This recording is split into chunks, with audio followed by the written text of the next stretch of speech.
It's been a tough road for the Chicago White Sox this weekend. They've lost the first two to the Houston Astros. So what is the mission today? To avoid the sweep, get back on the winning track, because those damn Yankees are coming to town. White Sox baseball and Major League Baseball on the Snowman Multimedia Sports Network begins right now. The following is a presentation of the Snowman Multimedia Sports Network.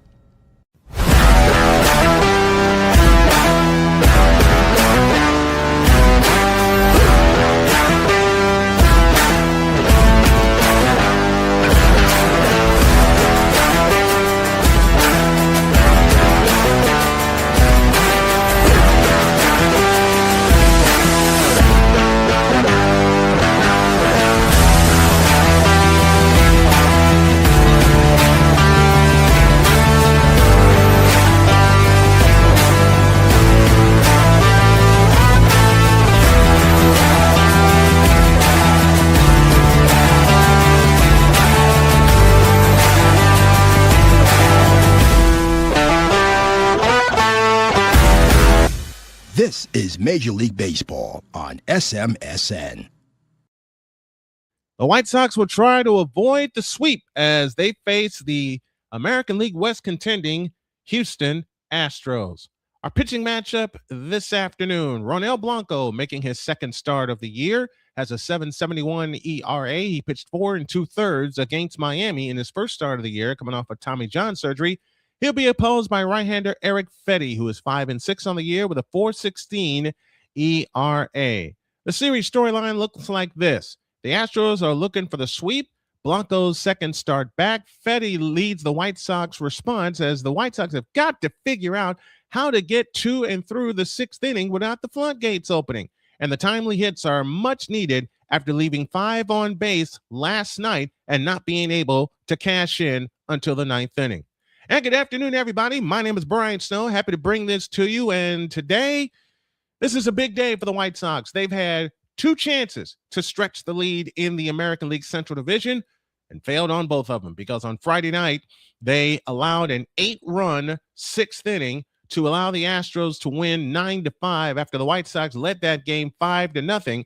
And then last night, cruising along until that fateful 6th inning where the Astros got 3, and the play of the game was a misplay by Braden Montgomery. And as soon as that happened, 2 runs became 3 runs, and that was all that the Astros needed. They won last night by a final of 4-1. The White Sox are looking to avoid the sweep today. Ronel Blanco gets the start for the Houston Astros. As mentioned, it is his second start of the year, coming back from Tommy John surgery, which wiped out the remainder of his season. He had to have surgery in May of 2025. He's got a 7.71 ERA coming into today. In his last start against Miami, he had a no decision. He went 4 2/3, allowed 2 hits, 4 runs earned. He walked 3 and struck out 8. The pitching plan for Blanco is to attack the zone and to work low. Want to work low against this dangerous White Sox hitting ball club, and I really mean dangerous. Eric Fedde opposes Blanco today. He is 5-7 with a 4.19 ERA, 108 1/3 innings pitched. He's allowed 109 hits.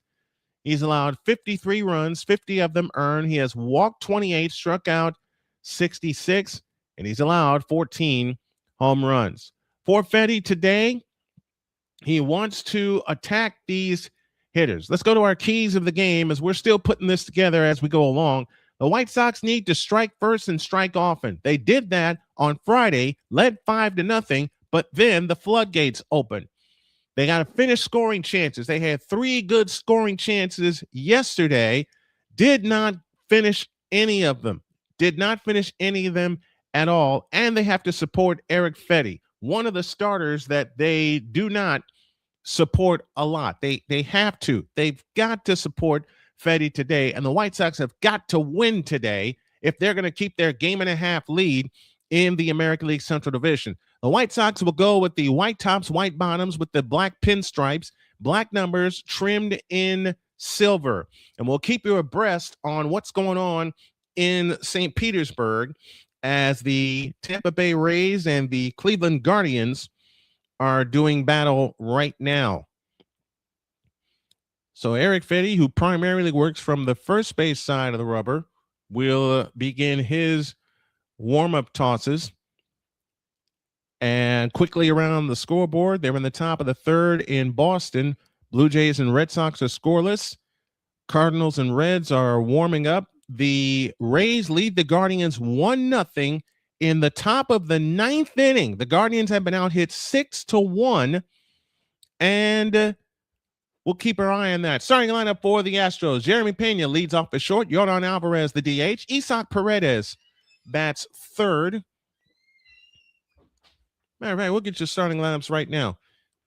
Eric Fedde is the man on the mound. This is his 11th start, his 21st game. He's pitched 93 innings, a 4.16 ERA. He has struck out 66, walked 35, and opponents are hitting 250 against them. Again, 2 outs in the ninth. The Rays lead the Guardians 1-0.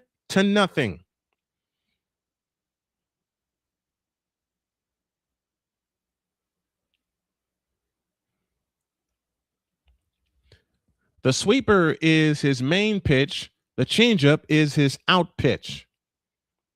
Let's meet the White Sox defense. Left to right in the outfield, Sam Antonacci in left, Tristan Peters in center, Brayton Montgomery in right. Around the horn, third to first, Miguel Vargas at third, Luisano Acuna at short, Chase Maidroth at second, Munetaka Murakami at first. Drew Romo is the starting catcher, and he will catch the big right-hander, Eric Fedde, who stands first base side of the rubber. We're ready to go. Fedde is ready, gets his sign, rocks into the chest high windup, and delivers to Pena, low and outside with a sinker, ball one, and up we go from the south side at 2:13 p.m. Eastern Daylight Time, 1:13 Central Daylight Time. First pitch temperature, 81 degrees. The pitch, a sweeper for a strike, and the count is now even, 1 ball and 1 strike. Jeremy Pena leads off. He is 6 for 10 with 3 runs scored this season. He's hitting .315. He's got 9 homers. He's driven in 28. And Jeremy Pena owns a rare double play in postseason play. Tell you about that in a minute. The pitch, outside with another sweeper. That's his main pitch. And the count's 2-1 to Eric Fedde. 2-1 to Jeremy Pena. From the chest high windup, the 2-1 pitch.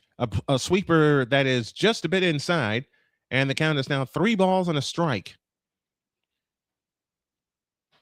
Kids Day on the south side. Gotta love it. And the 3-1 pitch. A sinker for a strike, and the count is now even. The count is full, beg your pardon, at 3 balls and 2 strikes. Production will get better. I guarantee you that. It's like me starting from the bottom, and that is stroked out in the left field. Antonacci going back in front of the wall. This baby's out of here. And for the 3rd consecutive day, Jeremy Pena gets the Astros offense started, and they lead 1-0. 10th home run for Jeremy Pena, 29th run driven in. Man, oh man. And here's the Astros starting. And that graphic is wrong. Okay. Well, I know everything I got to shape up now. Astros lead 1-0 in the top of the first. Remember yesterday, Pena took the first pitch he saw and whacked it into left field for a base hit as Alvarez whacks one foul, first base side for strike 1. 1-0 Astros in the top of the first on the 10th home run of the year by Jeremy Pena. Yordan Alvarez is up, hitting .325. The pitch outside with a sweeper that counts even 1-1. So you get Jeremy Pena to a full count, and then you lay a sweeper right in his sweet spot, and he knows what to do with it. The pitch, change up outside, and the count's 2-1. 2 balls and a strike. 1-0 Astros here in the top of the first. We're just getting started from the south side. The pitch on the way is outside, 3-1. The Astros have struck first. The Astros have gotten the first hit, I should say, in every game in this series. Every game. 3-1 the count.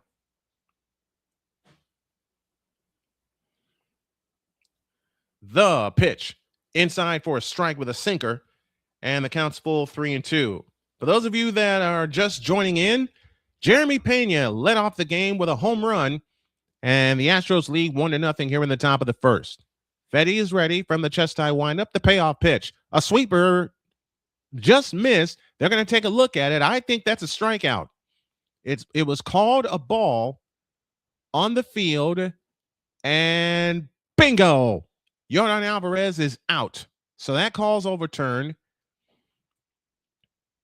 And that's the first out of the inning. But again, for the third straight game, the Astros get the first hit of the game, and it's a big one. As Jeremy Pena led off this game with a home run, just like he led off yesterday's game with a single on the first pitch of the game. Here's Isac Paredes, and he swings and fouls one back for strike one. Paredes hitting at 263 coming into this one today. And we have a final. The Sox can breathe just a little bit easier as Tampa Bay has swept Cleveland. They win today's game 1-0. So again, another chance for the White Sox to stretch the lead in the Central Division. And you want to get as many as you can before you see them on August the 8th. Paredes 2 for 7, 3 RBIs, all of them last night. Here's a sweeper down low, and the count's 2-1 to Paredes. Paredes was our player of the game last night, drove in all 4 runs. One of them was unearned, but he wound up with 3 RBIs last night. Fedde from the first base side of the rubber, the kick and the pitch, a sinker for a strike right on the corner, and that'll even the count at 2-2. 2 balls, 2 strikes. Fedde off to a rough start. He's thrown 16 pitches to date, and he has only 1 out recorded. From the windup, here's the 2-2. A swing and a pop-up. Chase Mydroth goes out behind second base. Under it, got it. 2 down in the inning. 84 degrees is our temperature, but it's humid. Feels like 90. The wind is blowing from right to left at 8 miles per hour amidst cloud cover on the south side. Mark Rippiger is our home plate umpire. Here is Jose Altuve, and he takes a sweeper for a strike on the outside corner, and the count's 0-1. Altuve 3 for 9 this series with a run batted in and a run scored, hitting at 235, 12 homers. He's driven in 30. His production may have gone down, but he is still dangerous. And Altuve swings and pops one up to center. Tristan Peters calls off Antonacci. He's got it. The inning is over. 1 run, 1 hit, no errors, and nobody left. We go to the bottom of the first. It's the Astros 1 and the White Sox coming to bat on the Snowman Multimedia Sports Network. This is the Snowman Multimedia Sports Network. Join the transporter to Hades. Your butt and gut becomes one. Join the reformer of hooker whores. This is my daughter, Placenta Booty Johnson. Join the bronze car. Whenever you are in distress, take off your baseball cap and throw it in the air. Join your very own superhero of broadcasting, Chris Bass. So whatever color crown they get, they palm it and do 2 circles, and that translates to, I can beat up black people. As he takes you through the week's paces in Baseline. Live every Saturday at 8 a.m. Eastern, 7 a.m. Central, Pacific Time Zone people, just stay asleep when this is on live and just catch the recording. Oh, I'm sorry. Exclusively on the Chris Bass YouTube channel.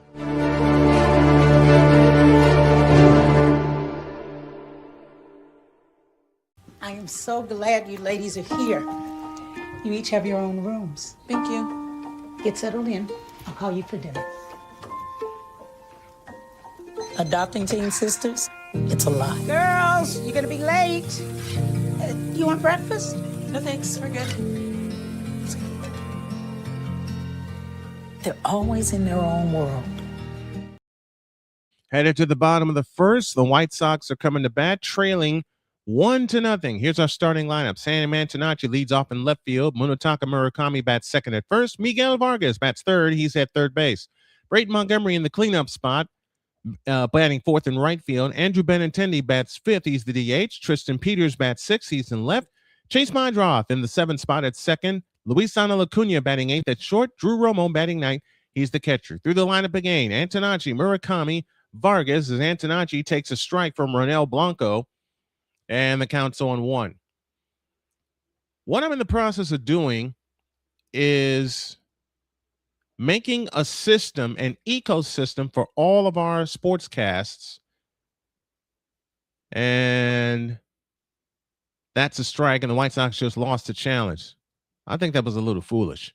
Blanco is ready from the chest high wind, delivers the 0-1, a changeup high, and the count's even, 1 ball, 1 strike. Bottom of the first, Astros 1, White Sox nothing. And this time, the Astros are the one that struck first. They've gotten the first hit in all 3 games. A changeup missed outside, and the count's 2-1 to Sam Antonacci, hitting at 278 on the year. One I've also decided in production for all the breaks going forward is to limit them to 1.5 minutes. Fastball inside, no swing, and the count's 3-1 to Sam Antonacci. Second start for Ronel Blanco. He's pitched 4 2/3 with a 7.71 ERA, walked 3, struck out 8. And opponent's OPS is 763. I won't put that stat up. The stat I'm going to put up is the opponent's batting average. Here's the 3-1 pitch, a slider for a strike, and the count is now full at 3-2. Antonacci is ready, so is Blanco. The payoff pitch, a swing and a foul out of play to the left. And we stay where we are at 3-2. 1-0 Astros, bottom of the first.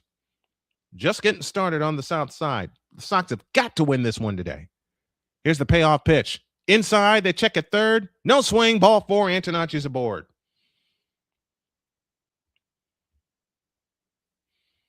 So Sam Antonacci gets on with a walk.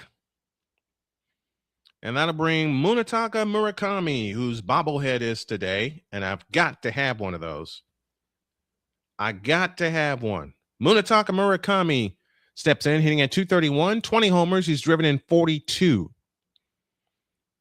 You would love to see him get back in the groove like he did earlier in the year. A curveball for a strike is the first pitch, and the count is 0-1. Murakami, 2 for 8. He had a hit last night, a double, a run scored, and he has struck out twice. 0-1 the count. Antonacci leads away at first. The pitch, high, fastball, and the count is now even. 1 ball, 1 strike. Snowman's the name. Baseball's the game today. White Sox and Astros, the finale of a 3-game set. We got 4 with the Yankees beginning tomorrow. The pitch, strike on the corner with a slider. Murakami's going to challenge. Don't do that. They're going to be out of ABS challenges because that caught the corner. That indeed caught the corner. Bingo. And the Sox are out of challenges within the first 3 batters of the game. Foolish. That first one by Antonacci was foolish. And now both of the challenges for the White Sox for the ABS are wiped out. 1-2. The pitch on the way. High with a fastball. And the count's even 2-2. Foolish, foolish challenges. But let's see if the White Sox can overcome them. 2-2 to Murakami, who calls time.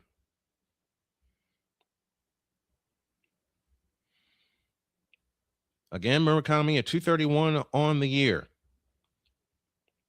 I forgot to open my notebook. A turn and throw to first. Antonacci dives back. I forgot to open my notebook. As so far here in the bottom of the first, the White Sox have used both their ABS challenges and have lost them both. Sam Antonacci is on at first with a walk. Blanco's about to throw his 12th pitch of the inning as he works. The 2-2 to Murakami is high and wide, 3-2 as he missed with a slider. That's the key to this White Sox offense. Get to Blanco early. He's making his second start, Don't worry about the numbers. Murakami is a good pitcher. Don't worry about the numbers. Just make him work. Just make him work.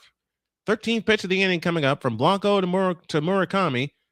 The payoff pitch. A swing and a high fly ball into deep left field. Going back at the track of the wall. It's a gunner! Munetaka Murakami with his first home run in almost 2 months. And just like that, the White Sox lead 2-1 on his bobblehead day. It's a moonshot from Mooney. That's for you, John Sterling. And the White Sox lead 2-1. Bang! Alan Piles checking in with us. What's up, Alan? Let's go baseball. Yes, indeed. Old Snowman is back calling baseball, and I love it. Thank you for checking in. If y'all haven't done so on the YouTube side, please hit that like and subscribe button. And here's El Tigre, Miguel Vargas, who takes a pitch outside for ball one.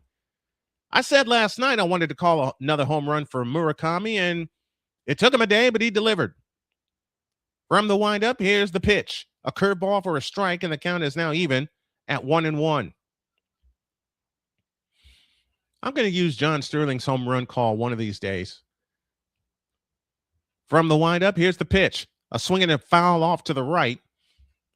And the count is 1-2. Murakami had that high leg kick, and he blasted it out to left field. So both home runs in this inning out to left. Pena for the Astros, Murakami for the hometown White Sox. The pitch, wide, and the count's 2-2 to Miguel Vargas. This is exactly what you want this White Sox offense, who has been in a slump. And to that point, Murakami hit the 14th home run for the White Sox this month. Only 14. 2-2 pitch. Slider, strike three called. That should be strike three. It is, and Vargas forgot the count. I think the umpire forgot the count also. That's the first down of the inning. But Munetaka Murakami, yeah, that was on the corner. That was on the corner. Here's Braden Montgomery, the switch hitting right fielder, who is 4 for 9 this series with an RBI and a run scored. Had a big misplay last night, but this young man can play baseball. A curveball taken high for ball one. One of the highlights for this young man, Braden Montgomery, the rookie, is a walk-off home run against the Atlanta Braves. The pitch on the way, swing and a miss on a slider, and the count's even 1-1 strike. In case you're just dialing in, Munetaka Murakami just hit a 2-run homer, his first homer in approximately 2 months, and the White Sox lead 2-1 here in the bottom of the first. Antonacci walked, Murakami homered, Vargas just struck out. That'll get you up to date. Jeremy Pena led off the game with a home run.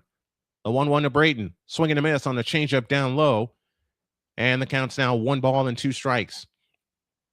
Ronel Blanco has thrown 21 pitches and has only 1 out recorded. From the chest high wind, here's the 1-2 pitch. A swing and a little looper headed into left.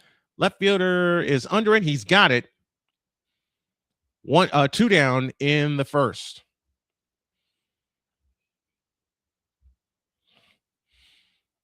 Colson Montgomery fouled off a pitch on his shin first Monday in Texas, and again last night. Same leg, same area.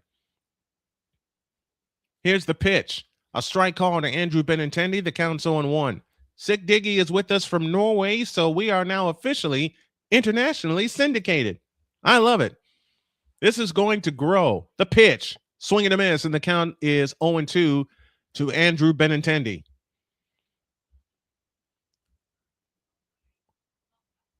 0-2 the count. 2 outs, bottom of the first. White Sox 2, Astros 1. So Fedde will pitch with the lead in the bottom of this inning. In the top of the next inning, swing and a miss. Benintendi's gone, and so are the White Sox. But they get 2 big runs on a hit. The 21st home run for Munetaka Murakami. A moonshot from Mooney in honor of John Sterling. After 1, White Sox 2, Astros 1 on the Snowman Multimedia Sports Network. This is the Snowman Multimedia Sports Network. I am so glad you ladies are here. You each have your own rooms. Thank you. Get settled in. I'll call you for dinner. Adopting teen sisters, it's a lot. Girls, you're gonna be late. You want breakfast? No thanks, we're good. They're always in their own world. What'd you get there? Twice the work. Twice the surprises. Just try it. But if you think of it that way, they're also twice as fulfilling. I think you should ask her yourself. Is it okay to call you Mom? Of course you can.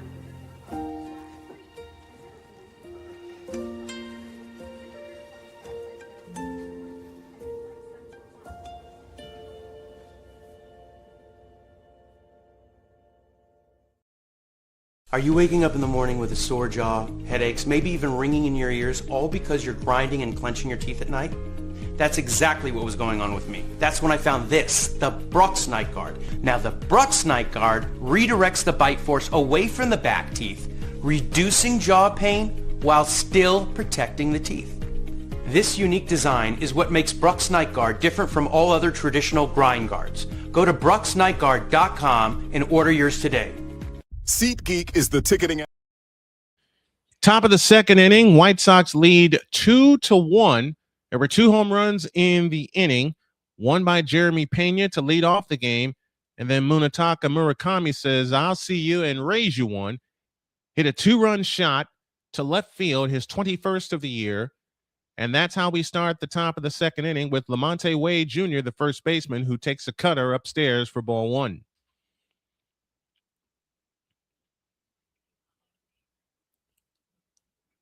One ball, no strikes. The pitch, a cutter inside, and the count is now 2-0.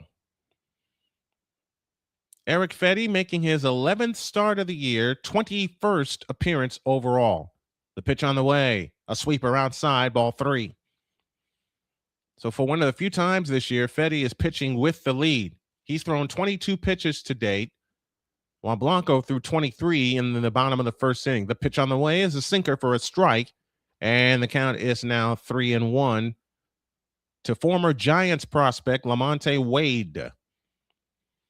Throughout the broadcast today, a sinker inside corner for a strike, and the count's full at 3-2. Throughout today's broadcast, you'll hear me talking some notes out, some production notes. And that's because I'm working on developing an ecosystem. The payoff pitch, a swing and a bouncer foul on a sweeper, first base side, and we'll do it again.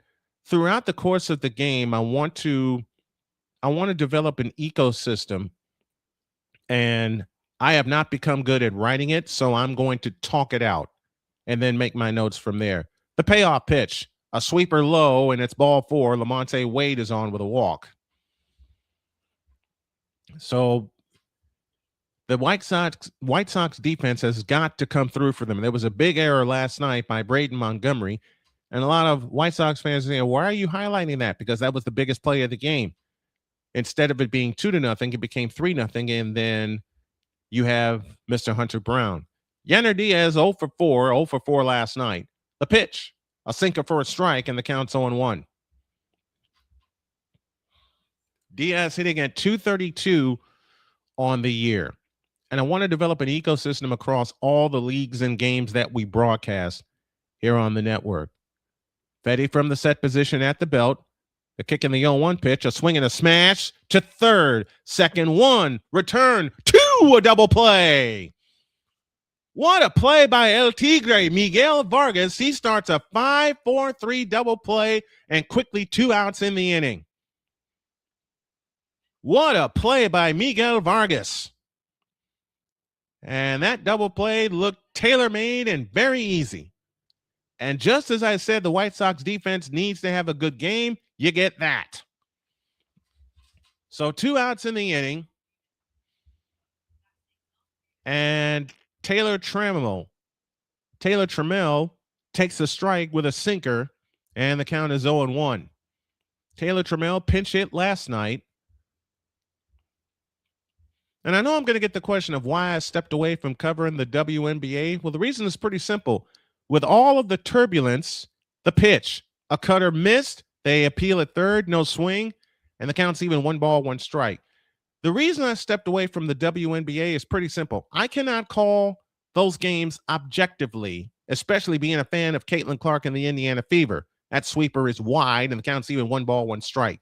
And it would be such a disservice to all the fans who know me and the people who have tuned in to me and listened to me for me not to be objective as well as a fan. The pitch on the way, a swing and a bouncing ball into right field off of Murakami's glove for a base hit. Second hit for the Astros, and they get a 2-out runner in the form of Taylor Trammell. So I don't want to do a disservice to the fans and be like one of these streamers come lately that just calls it one-sided. Even though that's what home announcers do, you want to be fair to all the athletes involved. The pitch to Cam Smith is blasted into left field. Antonacci in front of the wall. Got it. Inning over. Shoo. Breathe a sigh of relief. No runs, a hit, no errors, 1 left. We'll talk it out some more when we come back. Bottom of the second inning, White Sox 2, Astros 1 on the Snowman Multimedia Sports Network. Sorry about that. This is the Snowman Multimedia Sports Network. Join Ryan McCarthy. I became a Jets fan because Kermit the Frog was my favorite Muppet because he was green, and the Jets wore green. That's how I became a Jets fan. And Dustin Henry. ESPN is cashing all in on let's pay a few personalities and we'll just kind of fill in the gaps. As they walk you through all of the world of sports from their perspective. The Albany Empire, it's a literal circus. No credentials required. Where, Ryan, say the tag. Where you don't need a press pass to talk sports. Every Monday at 8 p.m. Eastern, 7 p.m. Central. On YouTube and where you can find all podcasts.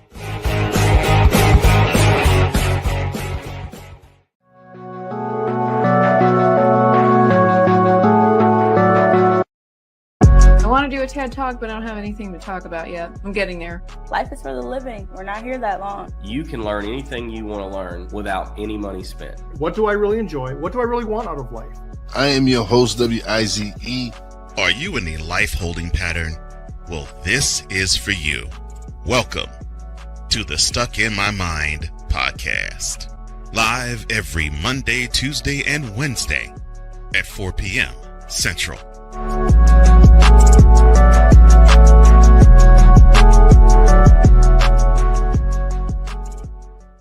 If you're the bottom of the second inning, White Sox 2, Astros 1. Sam Antonacci made a good catch in front of the wall on a ball hit by Cam Smith to retire the side. And now Tristan Peters takes a curveball in there for a strike, and the count's 0-1. 2 runs, a hit, no errors for the White Sox, a run on 2 hits, and no errors for the Astros. Peters 2 for 5 in this series, hitting at .287, 6 homers. He's driven in 37. Here's the pitch. A swing and a bouncing ball to second. Jose Altuve vacuums it in, throws to first in time. 1 up, 1 down in the second inning. The inning that frightens me is going to be the 6th inning. Why? Because the first 2 games of this year, the first 2 games of this series is when the Astros blew it open. They have outscored the White Sox using their 6th innings alone, 12-7. Here's the pitch. Strike with a fastball on the count is 0-1 to the 7th place hitter, Chase Mydroff. And what I also do during the baseball games is tell you who's coming up next. Here's the pitch. A swing and a bouncing ball to Jose Altuve, a 2-hopper, throw to first in time, 2 down in the second. And it looks like Blanco has settled down after allowing that 2-run homer to Munetaka Murakami. Now here's Luis Angel Acuna, the former Met, headed to the plate. I did it again. I have to remember to turn on my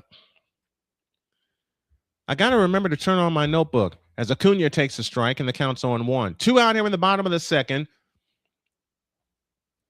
A ground ball by Tristan Peters and a ground ball by Chase Mydroff, both to Jose Altuve at second base. The pitch, fastball outside, And the count's even, 1 ball, 1 strike. Acuna hitting at 245 on the year. And the other thing, I want to establish some consistency. I know I have to establish that. Here's the pitch. Swing and a miss on a slider. And the count's 1-2 to Acuna.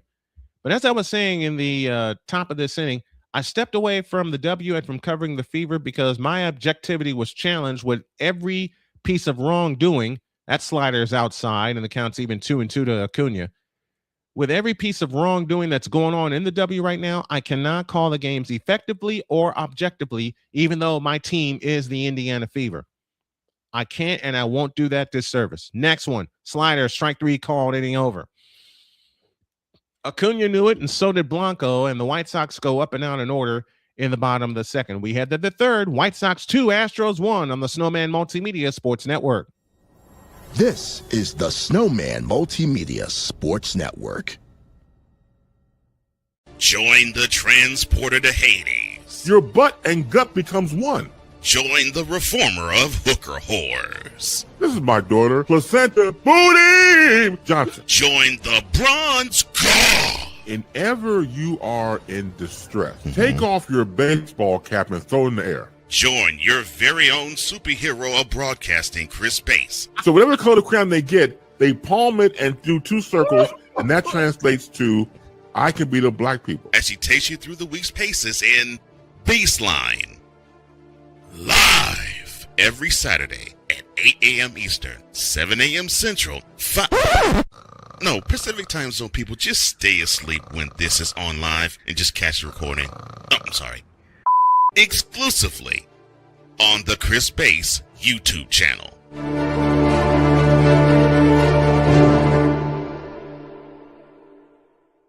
Join Ryan McCarthy. I became a Jets fan because Kurt the Frog was my favorite Muppet because he was green, and the Jets wore green. That's how I became a Jets fan. And Dustin Henry. ESPN is cashing all in on let's pay a few personalities and we'll just kind of fill in the gaps. As they walk you through all of the world of sports from their perspective. The Albany Empire, it's a literal circus. No credentials required. Where, Ryan, say the tag. Where you don't need a press pass to talk sports. Every Monday at 8 p.m. Eastern, 7 p.m. Central. On YouTube and where you can find all podcasts.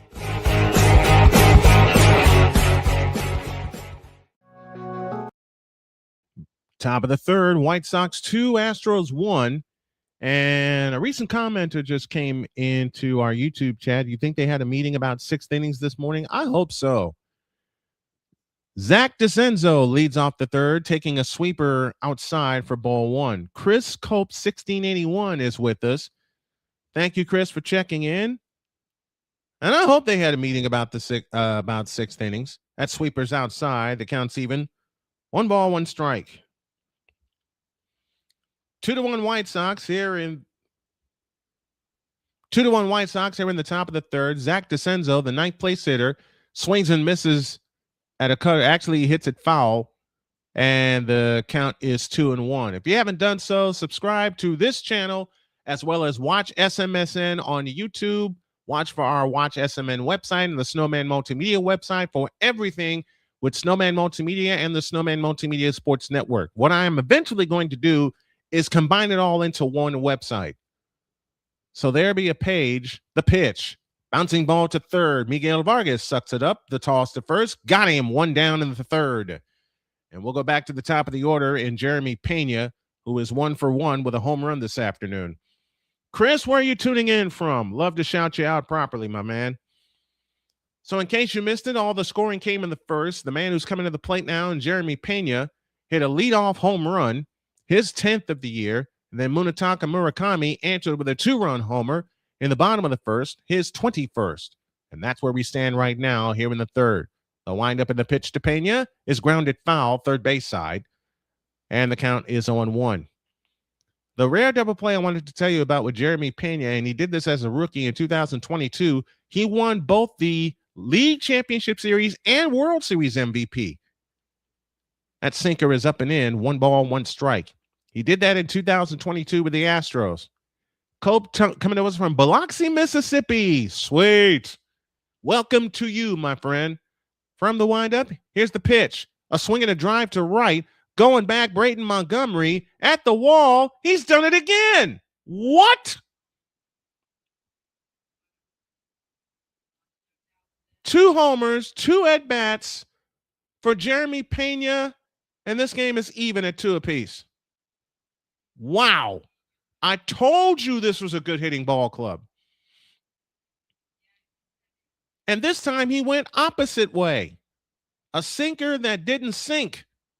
And Jeremy Pena knew exactly what to do with it. Chris, who is your baseball team? I want to know who your team is. We're tied at 2 going to the bottom of the third. Jeremy Pena is the reason we're tied.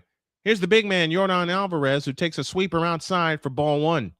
And I said during warmups, keep Pena off the bases. He's killed us this series.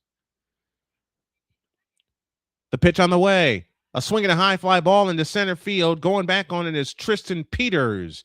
In front of the track, he's got it. 2 down in the inning. I playfully say I hate you, Jeremy Pena, though I love watching that kid play. A lot of you folks know when I say I hate somebody, I'm very, very playful. Here's Isac Paredes, who popped out in the first inning. Hitting at 262 on the year. From the windup, the pitch. Ball on the outside corner with a sinker that counts on 1. Chris says, I like the White Sox and the Dodgers. Well, can't argue with the Dodgers, especially after the World Series last year.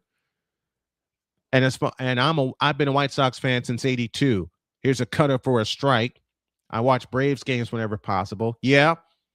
When I lived in North Carolina, I watched a lot of Braves games because that was the team that was in proximity to where I was living. From the windup, the 1-1 to Paredes is tapped out in front of the plate. Eric Fedde gets to it with the bare hand. The toss to first is in time, inning over. But Jeremy Pena strikes again. A solo home run to right field has evened this game 2 apiece on the Snowman Multimedia Sports Network. This is the Snowman Multimedia Sports Network. Join the transporter to Hades. Your butt and gut becomes one. Join the reformer of hooker whores. This is my daughter, Placenta Booty Johnson. Join the bronze god. Whenever you are in distress, take off your baseball cap and throw it in the air. Join your very own superhero of broadcasting, Chris Bass. So whatever color crown they get, they palm it and do 2 circles, and that translates to, I can beat up black people. As he takes you through the week's paces in Baseline. Live every Saturday at 8 a.m. Eastern, 7 a.m. Central, Pacific Time Zone people, just stay asleep when this is on live and just catch the recording. Oh, I'm sorry. Exclusively on the Chris Bass YouTube channel.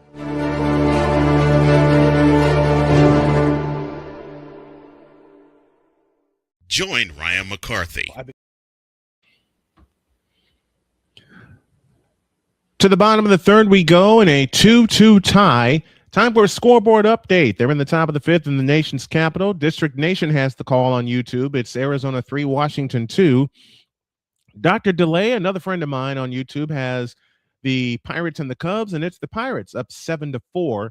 They're in the top of the 5th. They've just ended the 4th in Boston. Thomas Fitzpatrick has the call there on YouTube. 3-0 in favor of the Red Sox. Kansas City over Detroit 3-0, bottom of the 4th. The Dixon Way has the call for the Braves, leading Baltimore 2-0. Miami leads San Diego 3-0. They're going in the bottom of the 4th. Milwaukee 3, Colorado 0, top of the 3rd. The Twins lead the Oakland Athletics 3-0 in the bottom of the 2nd. St. Louis 1, Cincinnati 0. They're in the bottom of the 2nd. Bottom 1st, Texas leads Seattle 1-0. Angels and Giants, Yankees, Philadelphia for Sunday Night Baseball. May do that one, may not do that one, depends on how we're feeling. And our final that's in today, Tampa Bay continues to roll. They beat Cleveland 1-0. Cleveland has lost 5 in a row. Drew Romo swings and misses at a fastball up and in, and the count's even 1 ball, 1 strike.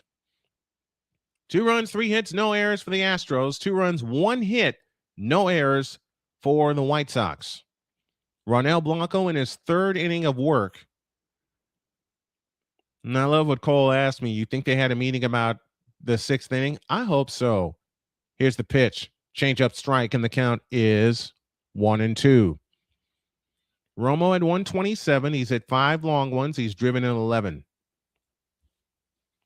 Or Chris Cope, I beg your pardon. Here's the pitch. Low and inside. And the count's now even 2-2. White Sox put the leadoff runner in the first, and then Munetaka Murakami did his thing. Blanco from the line, kicks and deals. Low with a changeup, and the count's full 3-2. That's what the White Sox need to do today against Blanco. You want to make him throw pitches. Don't give him any easy innings. And what you also want to do, as the Dodgers lead the Mets 2-1, they're in the top of the 4th inning at Citi Field. What you also want to do is take advantage of scoring opportunities. The payoff pitch is laced foul to the left, and we'll do it again. We got trivia coming up in the 5th, and another scoreboard update in the 7th. And, of course, we will tell you what we have coming up next here on the channel. Here's the payoff. A swing and a foul, first baseline, and we'll do it again.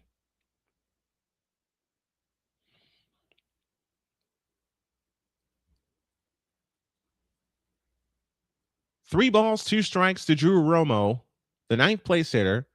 From the windup, the payoff. Inside corner, missed ball 4, and Romo's aboard. So we're back to the top of the order, and Sam Antonacci, who walked his first time up, preceding Murataki's home run. I want you all to tell me in the chat, for those of you watching on either YouTube or Rumble, who's your favorite baseball player right now? Who's your favorite baseball player? I cannot answer that question fairly because I got too many of them. Few of them are playing in this game on both sides. So Chris Cope, again, welcome to you. Welcome to the Snow Crew. And if you guys want to really help out the channel, like this video on YouTube, share it, and become a member for as low as $2.99 per month. You can also help us by joining our Patreon, patreon.com/snowmanmultimedia. You can also contribute to our cause. Shohei Ohtani, can't argue. And The Miz is fun to watch as well. Yeah, I can't argue with Shohei Ohtani. I do like Ohtani. Here's Sam Antonacci, and he takes a changeup for a strike on the inside corner, and the count is 0-1. Antonacci, doggone you, Chris. Antonacci walked in the first, scored on Murakami's home run. Blanco sets at the belt with his sign intact, and the pitch. Fastball wide, and the count's even 1-1. You got a leadoff runner on the base paths, and if you're the White Sox, you want to take full advantage of it.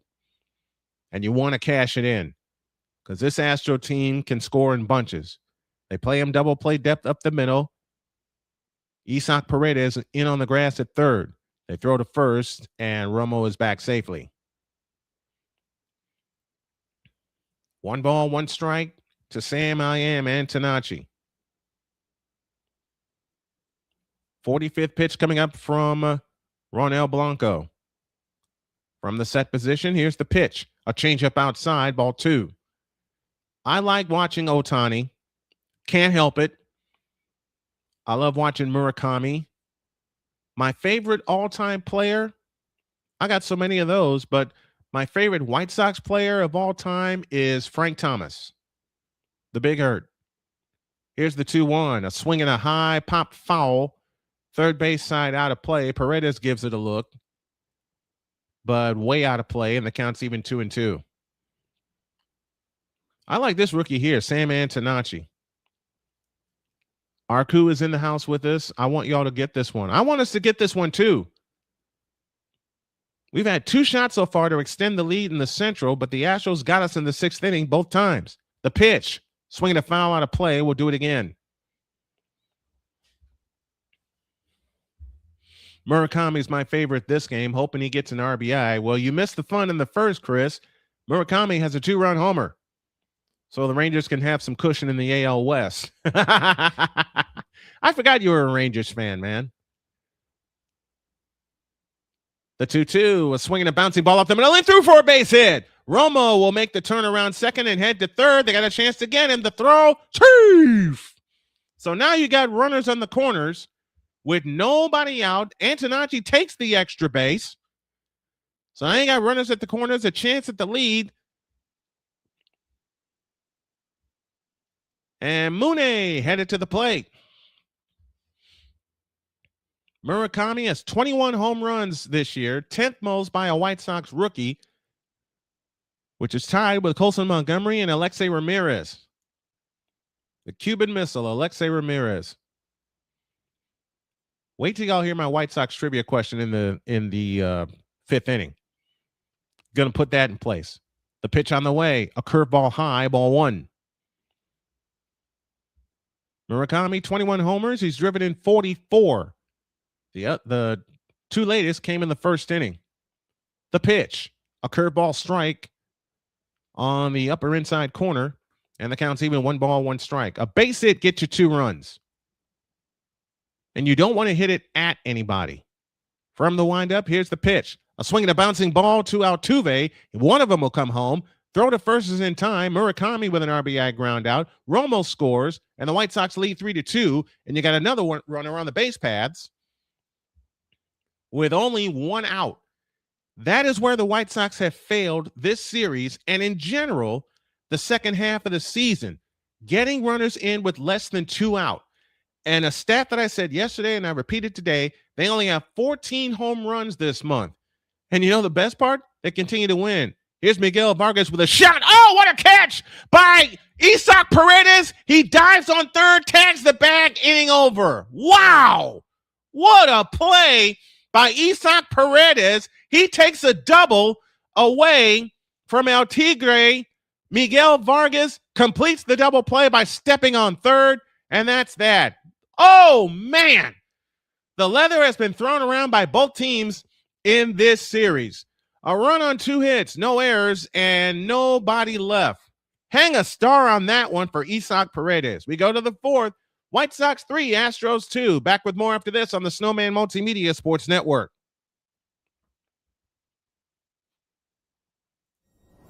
This is the Snowman Multimedia Sports Network.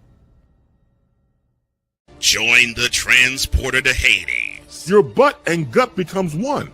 Join the reformer of hooker whores. This is my daughter, Placenta Booty Johnson. Join the bronze god. Whenever you are in distress, take off your baseball cap and throw it in the air. Join your very own superhero of broadcasting, Chris Bass. So whatever color crayon they get, they palm it and do 2 circles, and that translates to, I can beat up black people. As she takes you through the week's paces in Baseline. Live every Saturday at 8 a.m. Eastern, 7 a.m. Central, Pacific Time Zone people, just stay asleep when this is on live and just catch the recording. Oh, I'm sorry. Exclusively on the Chris Bass YouTube channel.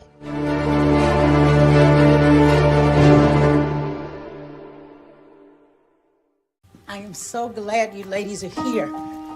You each have your own rooms. Thank you. Get settled in. I'll call you for dinner. Adopting teen sisters? It's a lot. Girls, you're gonna be late. You want breakfast? No thanks, we're good.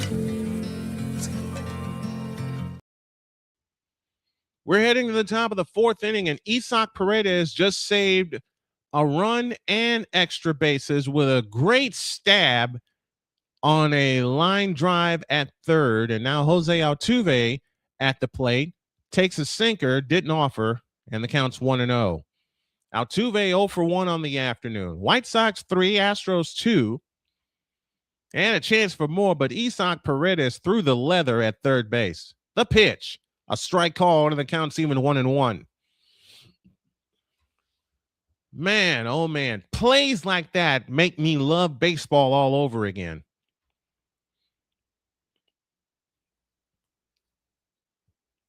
And players like this, Jose Altuve, make me love baseball all over again. The pitch on the way, a sinker for a strike, and the count is 1-2. Chris says, well, we'll take it. Absolutely. But, man, Paredes just made a fabulous play. Nothing you can do about that. 1 ball, 2 strikes. The kick and the pitch. Swing and a miss. He struck him out. 1 down in the 4th. First strikeout of the day for Eric Fedde. And you want Fedde to go as long as possible and not have the White Sox dig into their bullpen before the Astros dig into theirs. Coming up tomorrow, we got the White Sox and those damn Yankees. 7:40 Eastern time is the first pitch from the south side. Here is Lamonte Wade, who takes a sinker for a strike, and the count is 0-1. 7:40 is the first pitch. 7:30 is our pregame show. From the windup, here's the pitch. A swing and a bouncer foul, first base side, and the count's 0-2. We're starting with 10-minute pregame shows, and so I can build my endurance back up to where we can host 30-minute pregame shows, have them written out properly, have them properly set. From the windup, here's the 0-2. A cutter high, 1 ball, 2 strikes. Lamonte Wade walked in the second inning, hitting at 189.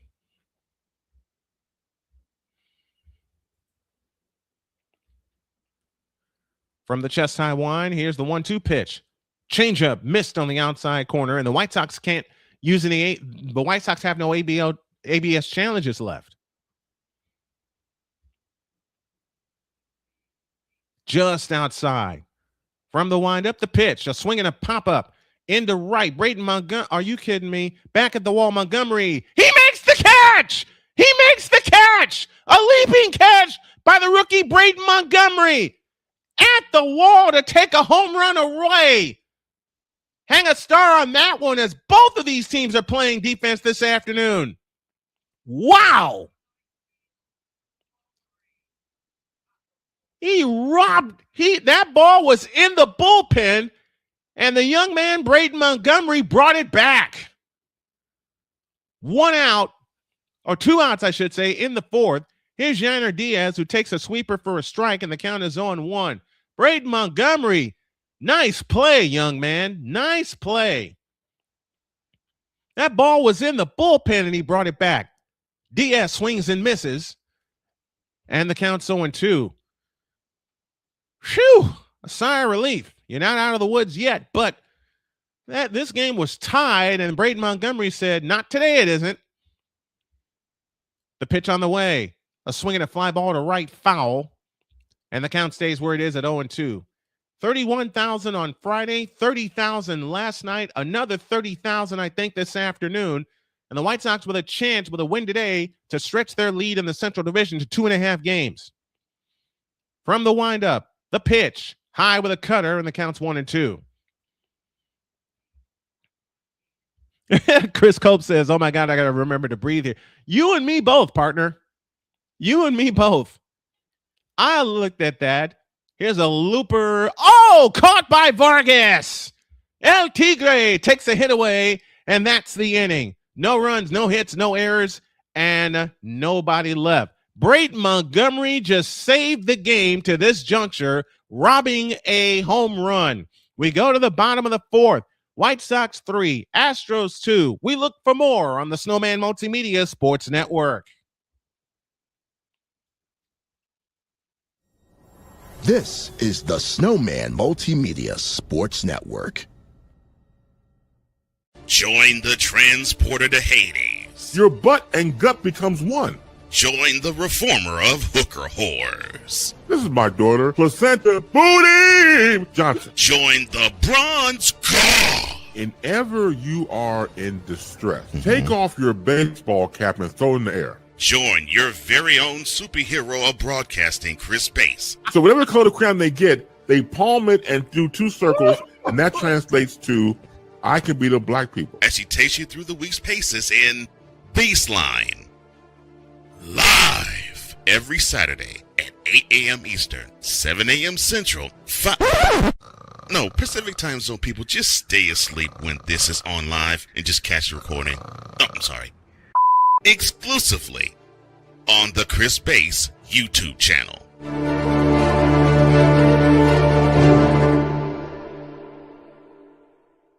Join Ryan McCarthy. I became a Jets fan because Kurt the Frog was my favorite Muppet because he was green. and the Jets wore green. That's how I became a Jets fan. And Dustin Henry. ESPN is cashing all in on let's pay a few personalities and we'll just kind of fill in the gaps. As they walk you through all of the world of sports from their perspective. The Albany Empire, it's a literal circus. No credentials required. Where, Ryan, say the tag. Where you don't need a press pass to talk sports. Every Monday at 8 p.m. Eastern, 7 p.m. Central. On YouTube and where you can find all podcasts.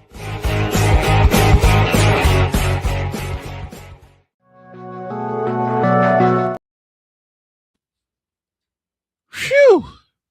Breathe a sigh of relief for the great play by Braden Montgomery, who robbed a home run in the top of this inning. And the young man's up to the plate now, taking a fastball inside for a strike, and it's 0-1.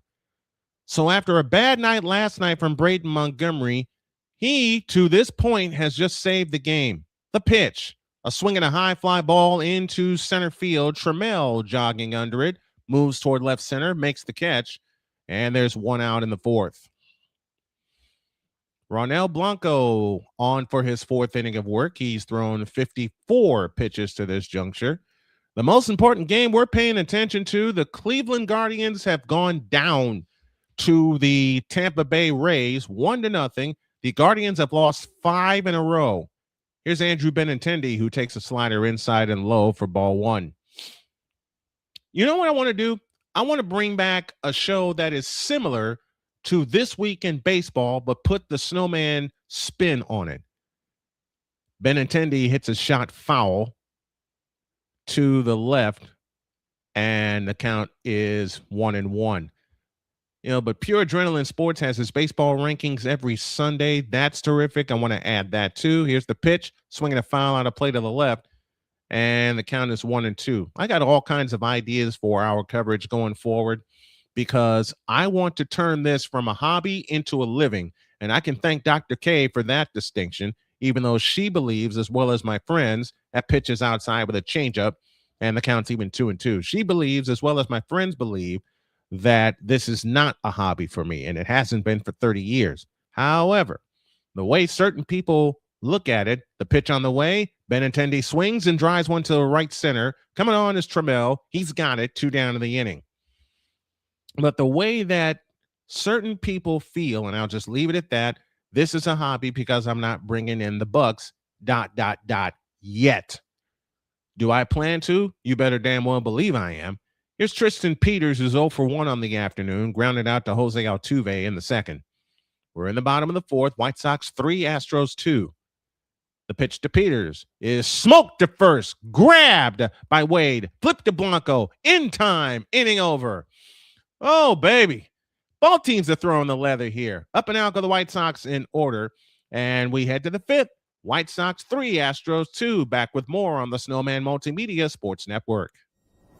This is the Snowman Multimedia Sports Network. Join the transporter to Hades. Your butt and gut becomes one. Join the reformer of hooker whores. This is my daughter, Placenta Booty Johnson. Join the bronze god. Whenever you are in distress, take off your baseball cap and throw it in the air. Join your very own superhero of broadcasting, Chris Bass. So whatever color crayon they get, they palm it and do 2 circles, and that translates to, I can beat up black people. As he takes you through the week's paces in Baseline. Live every Saturday at 8 a.m. Eastern, 7 a.m. Central, Pacific Time Zone people, just stay asleep when this is on live and just catch the recording. Oh, I'm sorry. Exclusively on the Chris Bass YouTube channel.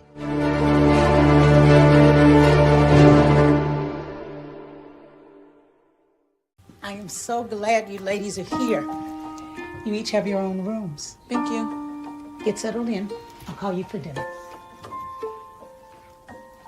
Adopting teen sisters, it's a lot. Girls, you're gonna be late. You want breakfast? No thanks, we're good. They're always in their own world. Decided now, from now on, also, I'm going to make the commercial breaks 90 seconds for baseball. We're in the top of the 5th. All is right. Thank you, gentlemen. Chris Cope says, great baseball voice. Thank you. John Rooney was my guy. John Rooney, Vince Scully, who else? Jack Buck, Harry Carey for a while. All the old schoolers I listened to. Victor Locke says, Snowman calling baseball, all is right with the world. Well, thank you. I feel a heck of a lot better calling baseball. Taylor Trammell will lead off the top of the 5th against Eric Fedde. White Sox 3, Astros 2. And we got a trivia question for you. Here's the pitch. That is driven to center field, and this game is tied. Are you kidding? Taylor Trammell has tied the game at 3. Three solo home runs by the Houston Astros. And 1 robbery from Braden Montgomery, or they'd be in front. Ay. Well, at least the game is tied, and we're not trailing like we were going to the bottom of the 1st. And that was the first pitch of the inning. These Astros hitters, as long as I've watched them over the years, love to attack the first pitch.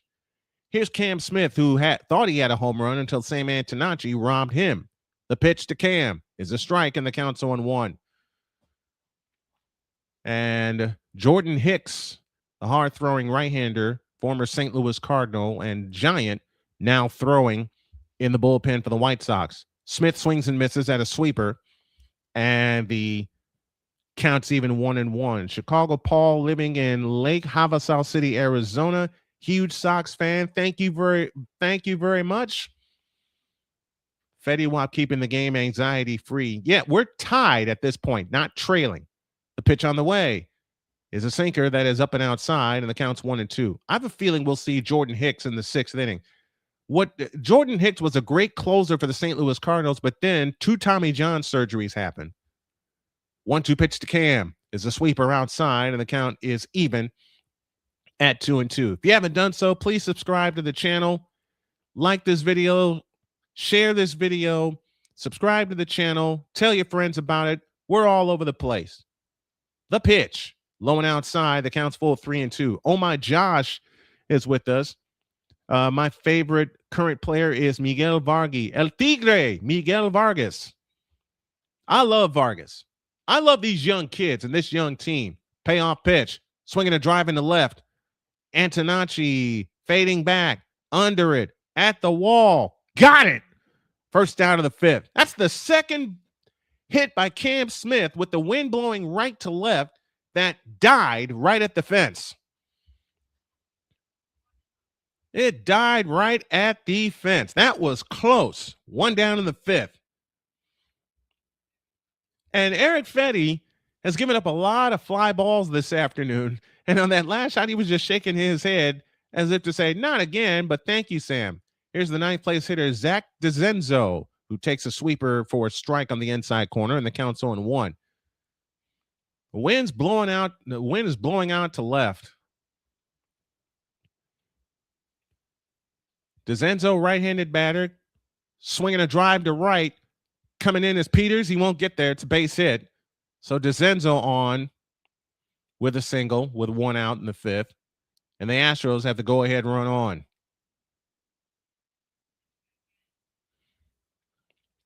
Way too much contact. Might need to pull Fedde, and I think that's exactly what's going to happen as Will Venable is on his way out to the mound. Fedde, 68 pitches to this juncture, and I think we're going to see Jordan Hicks right now. Venable takes the ball. Fedde heads off. He gets a little bit of an applause, but 3 solo home runs, and he leads with a runner at first and 1 out. Jordan Hicks is on. We'll tell you more about him in 65 seconds. Back after this on the Snowman Multimedia Sports Network. This is the Snowman Multimedia Sports Network. I am so glad you ladies are here. You each have your own rooms. Thank you. Get settled in. I'll call you for dinner.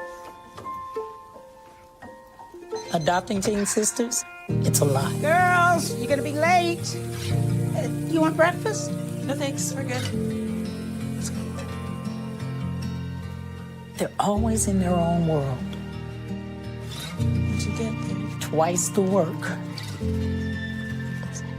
twice the surprises. Just try it.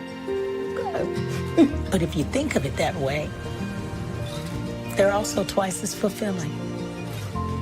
You should ask her yourself.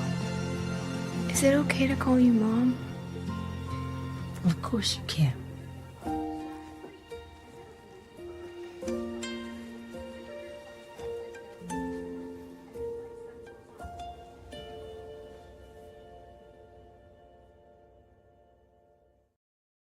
Are you waking up in the morning with a sore jaw, headaches, maybe even ringing in your ears, all because you're grinding and clenching your teeth at night?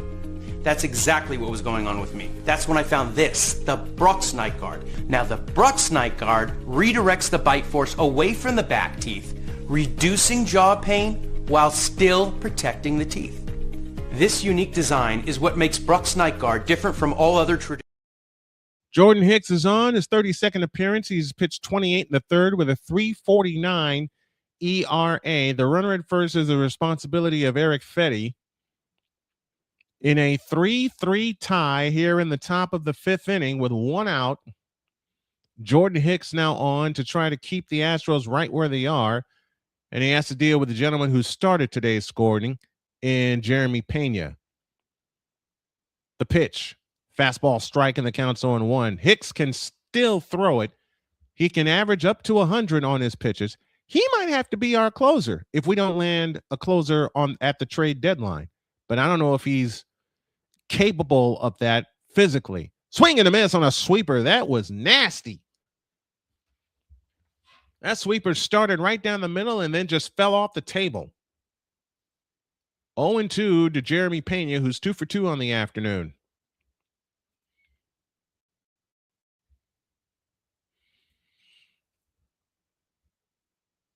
The pitch. Swinging a little looper, headed to right. Braden Montgomery is under it, makes the catch. 2 down in the fifth.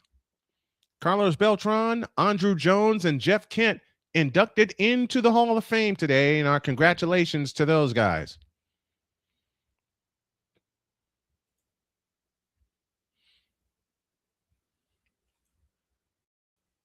Oh, you guys, a little White Sox trivia. In the last 10 appearances for Jordan Hicks, 10 2/3, no runs allowed. Only allowed 2 hits in the last 10 2/3 innings. Hicks, first base side of the rubber, working to Jordan Alvarez, but first he'll toss to first to check on Zach DeCenzo.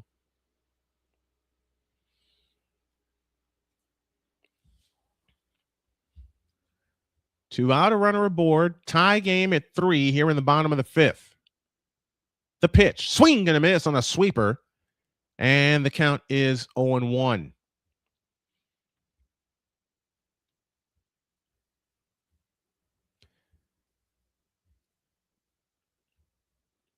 The count. Hicks from the set, kicks and deals. Fastball strike on the upper corner, and the count's 1-2. And Alvarez not happy with that call. Here's our White Sox trivia question, and it goes like this. Here's our White Sox trivia question, and it goes like this. As Jordan Hicks is now on to pitch for the White Sox, who was the last White Sox pitcher to win 20 in a season? Again, the last White Sox pitcher to win 20 games in a season. 0-2 to Alvarez. The kick and the pitch. Sweeper low, and the count's 1-2. So Taylor Trammell led off this fifth inning with a home run on the first pitch he saw from Eric Fedde. Fedde has since been pulled. The runner at first, Zach DeCenzo, is Fedde's responsibility. So Fedde goes 4 1/3, gives up 5 hits, 3 runs. The pitch, swing and a miss, but a foul. It came out of the glove. Challenged him at 99. Hicks can still throw hard. So let me ask this. Should Jordan Hicks be our closer, or should we go after a closer at the deadline?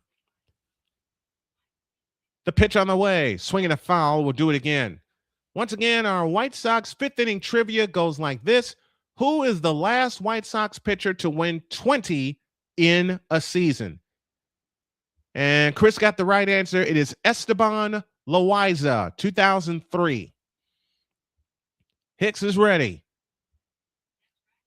0-2 pitch. Cutter. Nope, a splitter. He missed outside.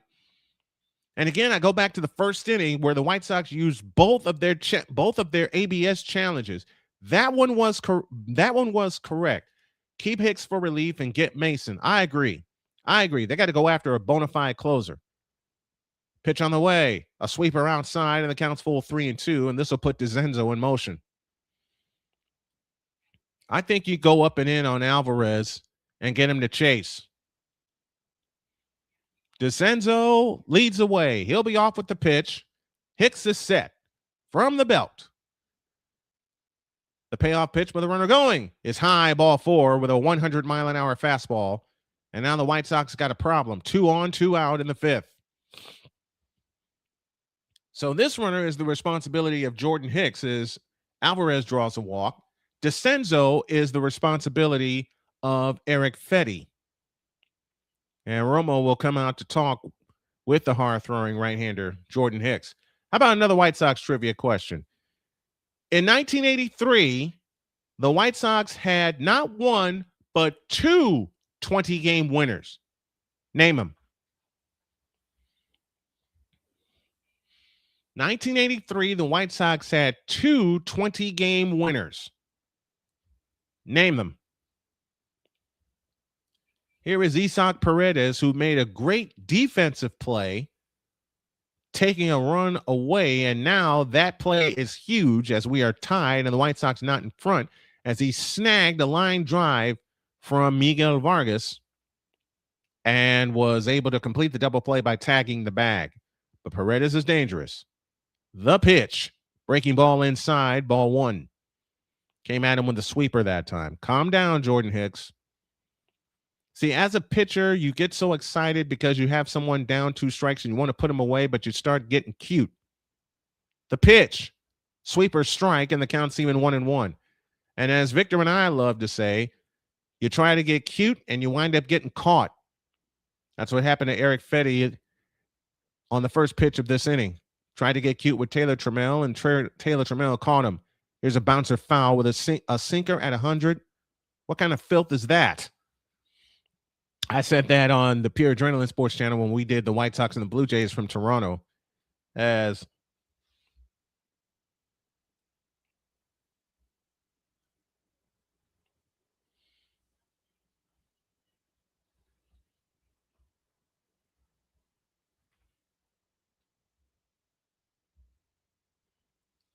one ball, 2 strikes.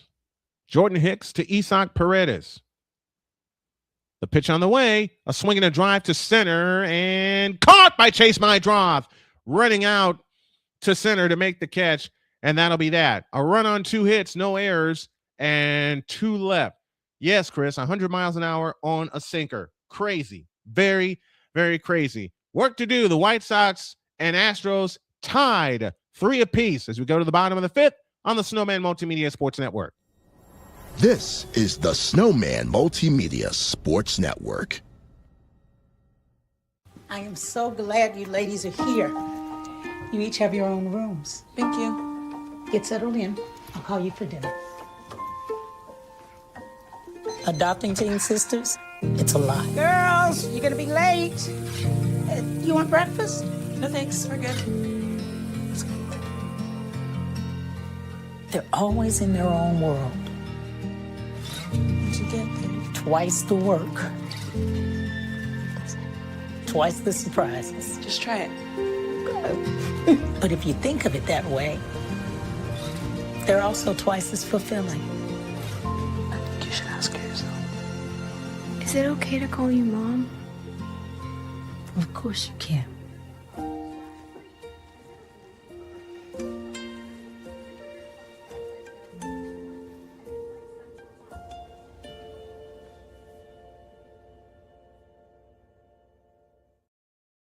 Are you waking up in the morning with a sore jaw, headaches, maybe even ringing in your ears, all because you're grinding and clenching your teeth at night? That's exactly what was going on with me. That's when I found this, the Brooks Night Guard. Now the Brooks Night Guard redirects the bite force away from the back teeth, reducing jaw pain while still protecting the teeth. This unique design is what makes Brooks Night Guard different from all other traditional grind guards. Go to brooksnightguard.com and order yours today. SeatGeek is the ticketing app for fans like... How the heck you throw a sinker at 100 miles an hour? That's what I want to know. How do you throw a sinker at 100 miles an hour? White Sox have been out hit 5-2, but we're tied at 3 apiece. Ronel Blanco begins the bottom of the 5th, working to chase my drive, and he takes a fastball upstairs for ball 1. My drive 0 for 1 on the afternoon. 3 runs, 5 hits, no errors for the Astros. 3 runs, 2 hits, no errors for the White Sox. The pitch is a strike, and the count's even 1-1. Bottom of the 5th inning, Chase My Drop leads off for the White Sox. And the pitch on the way is smoked foul, third base side. And the count's now 1-2. 3 runs, 5 hits, no errors for the Astros. 3 runs, 2 hits, no errors for the White Sox. 3 solo home runs for the Astros. A 2-run homer for the White Sox. The pitch on the way, swing and a miss. And My Drop is gone, first out of the 5th. Blanco has not allowed a hit since the 2nd inning.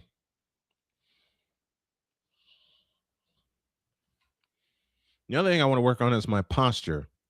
So there is something I am going to order that'll help shrink the gut, keep it in place, and get my back in order. The pitch to Acuna, swing and a miss on a fastball, and the count's 0-1. Bottom of the 5th inning in a 3-3 tie. Luis Angel Acuna is 0 for 1. Fastball outside, and the count's even 1 ball, 1 strike. We had a pretty good turnout yesterday for our simulcast, and I think we have another one today. So thank you all for coming out. Appreciate it. The pitch on the way. A swing to chopper headed to short.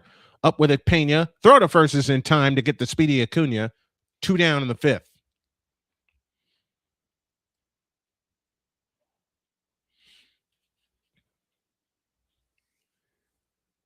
After the game, we'll have our post-game show, a quick 10-minute, 15-minute wrap-up of today's game. Get you ready for tomorrow as those damn Yankees come to town. Drew Romo is at the plate. The pitch, up and in with a fastball, ball 1. Romo walked in the 3rd and scored on an RBI ground out. It was the 3rd inning where the last time the White Sox got a hit. Here she comes. Swing and a miss. And the count's even 1-1. 2 down, nobody on. Bottom of the 5th. Again, our second trivia question. In 1983, the White Sox had 2 20-game winners. Name them. I'll tell you the answer after the next pitch. From the windup, here's the 1-1. Fastball high and wide, and it's 2-1. The answers are Lamar Hoyt and Richard Dotson. Sean Newcomb, the lefty, up and throwing now for the White Sox. And I was afraid they were going to dig into their bullpen as Romo pops it up foul and out of play. And the count is now even at 2-2.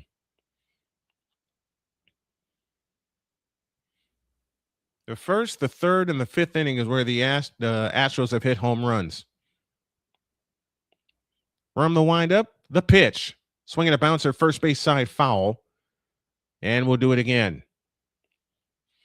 But there's your answer. There are your answers. Chris Cope got the first trivia question answered. The last 20-game winner for the White Sox was Esteban Loaiza. That was 2003. 7th inning scoreboard coming your way. 2-2 pitch. Swinging a foul out of play. And the count stays where it is at 2-2. 7th pitch in this at bat coming up from Blanco, who's thrown 73 pitches to date. Rangers and Mariners tied at 1. They're in the top of the 4th in Texas. Pitch on the way. Swinging a high fly ball into left. DeCenzo is under it. He's got it. Inning over. White Sox go up and out in order, and that's the kind of inning I want to see for the top of the 6th, because that's where the Astros have been dangerous. Top of the 6th coming in a 3-3 tie on the Snowman Multimedia Sports Network. This is the Snowman Multimedia Sports Network. Join the transporter to Hades. Your butt and gut becomes one. Join the reformer of hooker whores. This is my daughter, Placenta Booty Johnson. Join the bronze car. Whenever you are in distress, take off your baseball cap and throw it in the air. Join your very own superhero of broadcasting, Chris Bass. So whatever color crown they get, they palm it and do two circles, and that translates to, I can be the black people. As she takes you through the week's paces in Baseline. Live every Saturday at 8 a.m. Eastern, 7 a.m. Central, Pacific Time Zone people, just stay asleep when this is on live and just catch the recording. Oh, I'm sorry. Exclusively on the Chris Bass YouTube channel.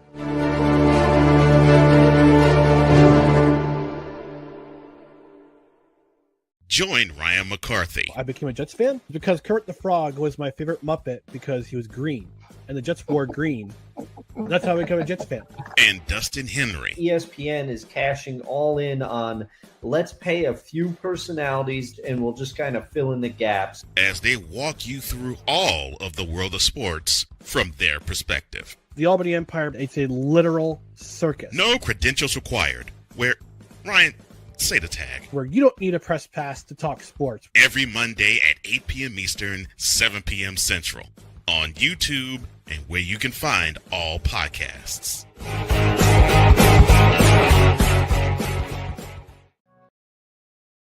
Before the injury, Jordan Hicks threw at a 31-degree angle. After the injury and the surgery, he's throwing now at a 38-degree angle. Javin Mason is on with us with the for the broadcast. What's up, Javin? I hope I said that right. If not, please correct me. Let me know where you're listening from. We go to the sixth with Jose Altuve, and he swings and fouls one off to the right for strike one.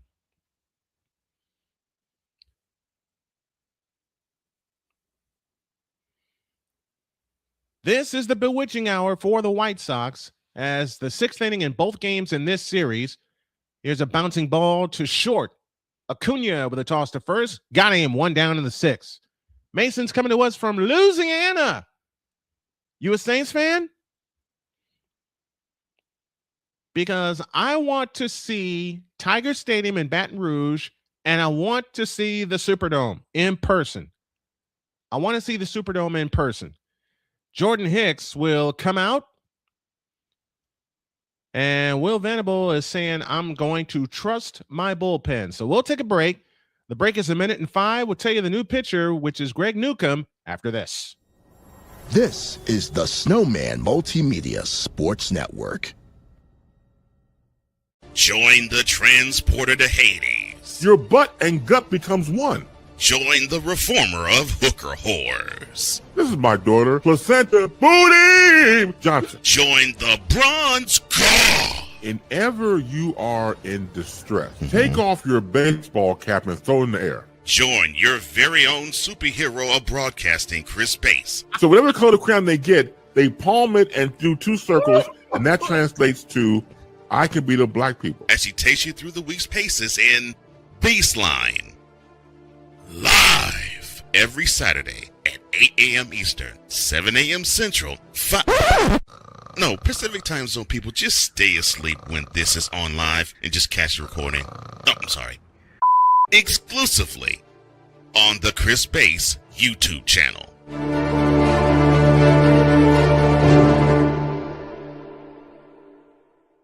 Join Javin Mason, you just made me love you forever, and I hope you've subscribed to the channel, and I also hope that everybody that has subscribed over the weekend becomes a member of this channel, because I am trying to turn this into a living to help support my family after coming all the way back from stage 4 pancreatic cancer. Why did Javin Mason make me love him forever? Because his favorite team is my favorite team, and that is the San Francisco 49ers. And Javin, I want you to spread this to your friends. I will be doing play-by-play for the 49ers this year. I'm going to do as many of the games as I can. It depends on the time, because I also cover the Indianapolis Colts for my wife. Greg Newcomb is on to pitch for the White Sox. The lefty rocks and deals to Lamonte Wade, a slurve down and low for ball one. Newcomb making his 38th appearance, 56 innings pitched, He's got a 2.41 ERA. The graphics I'm going to put for every reliever that comes in, swing and a miss on a fastball, and the count's even 1-1. There's one out in the sixth. This is the inning that has done in the White Sox in both games of this series, and the White Sox want to keep this one clean. The 1-1 pitch, a slurve outside, and it's 2-1 to Wade. So you get the lefty-lefty matchup with Lamonte Wade, who was 0 for 1. He walked back in the second inning. The pitch on the way is a fastball outside, and the count's 3-1. So you have to wonder if Venable is going to play the percentages and leave Newcomb in with the bases clean and one out in the sixth. The pitch on the way is a strike, and the count is full, 3-2. Mason, who's your favorite 49er? First of all time, and then currently. The payoff pitch to Wade is inside, ball 4, so Wade draws a one-out walk.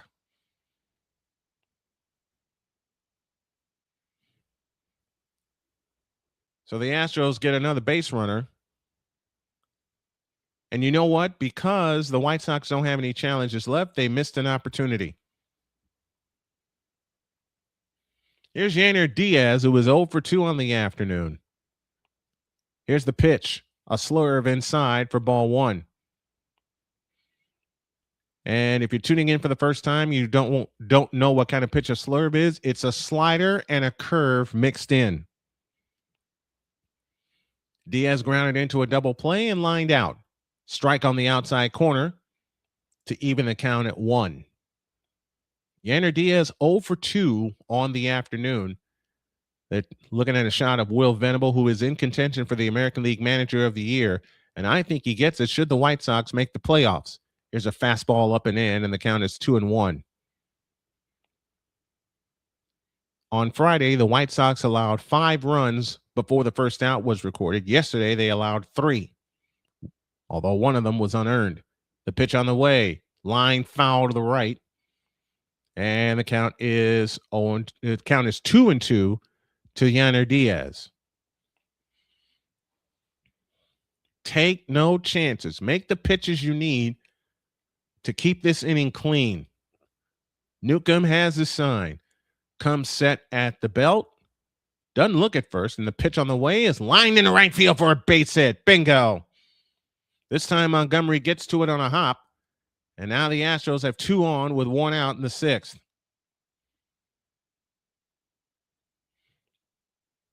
As I said, this has been the bewitching hour for the White Sox in this particular series because it's been the 6th inning where the Astros have done most of their damage. Here's Taylor Trammell, who is 2 for 2, a single and a home run in the 5th. That tied the game. Now he has a chance to untie the game. Newcomb's pitch is outside with a fastball for ball 1. Take no chances.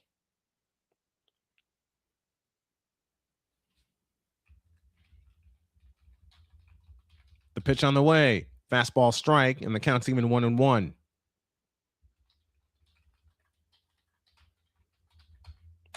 One ball, 1 strike, 1 out. 2 on for the Astros as they look for the lead.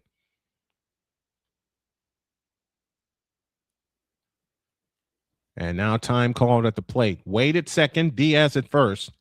1 out, 6th inning. No score in the inning as of yet, and the White Sox are trying to keep it that way in this series finale. The pitch on the way. Swing and a miss on a slurve, and the count is 1-2.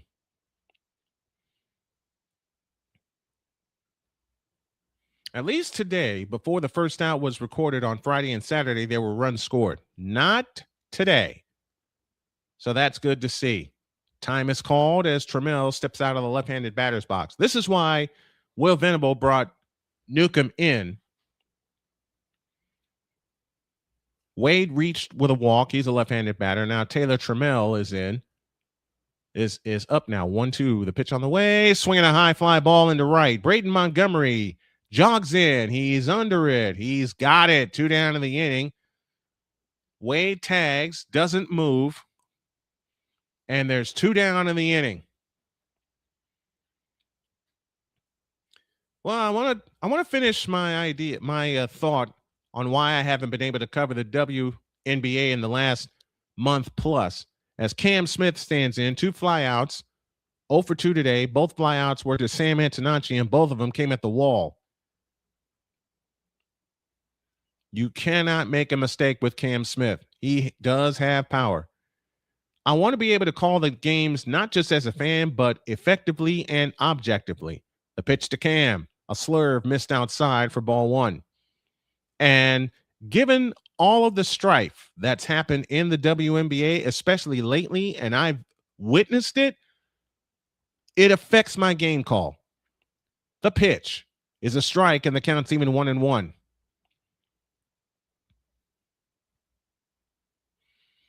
One ball, 1 strike, 2 down. Top of the 6th inning. Well, I'm coming to your next WNBA broadcast. The pitch on the way is low, 2-1. And Chris, I'm gonna test the W after the All-Star break. No, my team's the Indiana Fever because of Caitlin Clark. Period. When I lived in Chicago, I covered the Sky. I covered them for 4 years. But my team is the Indiana Fever. It's like I love underdogs. 2-1 pitch. Swing and a miss, and the count's 2-2. Fastball at 95. Fever and the Valkyries are my teams. I love Golden State. I love the Valkyries. I've been a fan of them since they came into the league. Made the playoffs their first year. 2 balls, 2 strikes, 2 down, 2 on. Deuces wild. The 2-2 pitch. A slurve outside. Great stop behind the plate by Drew Romo. And the count's full 3-2. I know those threes from Caitlin Clark were crazy, but I gave myself until after the All-Star break to resume my Fever coverage. Runners go. Swinging a high fly ball, foul. Left field line, Antonacci running. Does he have room? He does not. It's out of play. But yeah, I know I got to build the audience again. I know that because I've been away from doing play-by-play for so long. But I also had to realize where my joy is in calling games. I had to find that first before I can even think about asking for financial support. Runners go. The pitch. It hit him. And the bases are loaded. Oh, boy. Oh, boy. Now you got problems. Newcomb has thrown 22 pitches since he's come into this game, as that hit Cam Smith on the right leg.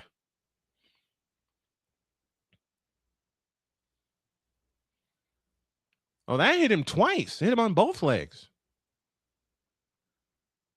All right, time to buckle down and get out of this inning without a run scored. The bases are loaded, nobody out. And in the 8-run inning on Friday, as Zach DeZenzo is now at the plate, and on Friday during the 8-run 6th inning, there was also a bases loaded walk. You definitely don't want that. We can breathe a little easy because Cleveland lost again, and they've lost 5 in a row. The pitch, slurve outside, ball 1. Don't look at the runners, just concentrate on the hitter. That's what I was told many times as a pitcher. 1 ball, no strikes to Zach DeZenzo, who is 1 for 2. The pitch on the way is a fastball up, and the counts 2-0. The elusive dude is with us. God, this 6th inning has me incredibly stressed. Same here. Cleveland got killed by Tampa Bay. Those were great games. Yes. Now, I want us to get this one. The pitch on the way. A swing and a high fly ball in the center. Tristan Peters is under it. Jogging in. Nope. It is Sam Antonacci who makes the catch. The inning is over.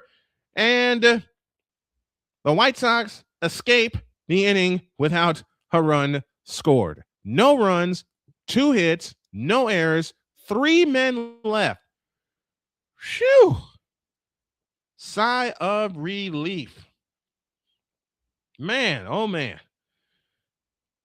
All right. Let's take 90 seconds. 3-3 tie headed to the bottom of the 6th on the Snowman Multimedia Sports Network. This is the Snowman Multimedia Sports Network. Join the transporter to Hades. Your butt and gut becomes one. Join the reformer of hooker whores. This is my daughter, Placenta Booty Johnson. Join the bronze car. Whenever you are in distress, take off your baseball cap and throw it in the air. Join your very own superhero of broadcasting, Chris Bass. So whatever color crown they get, they palm it and do 2 circles, and that translates to, I can beat up black people. As she takes you through the week's paces in Baseline. Live every Saturday at 8 a.m. Eastern, 7 a.m. Central, No, Pacific Time Zone people, just stay asleep when this is on live and just catch the recording. Oh, I'm sorry.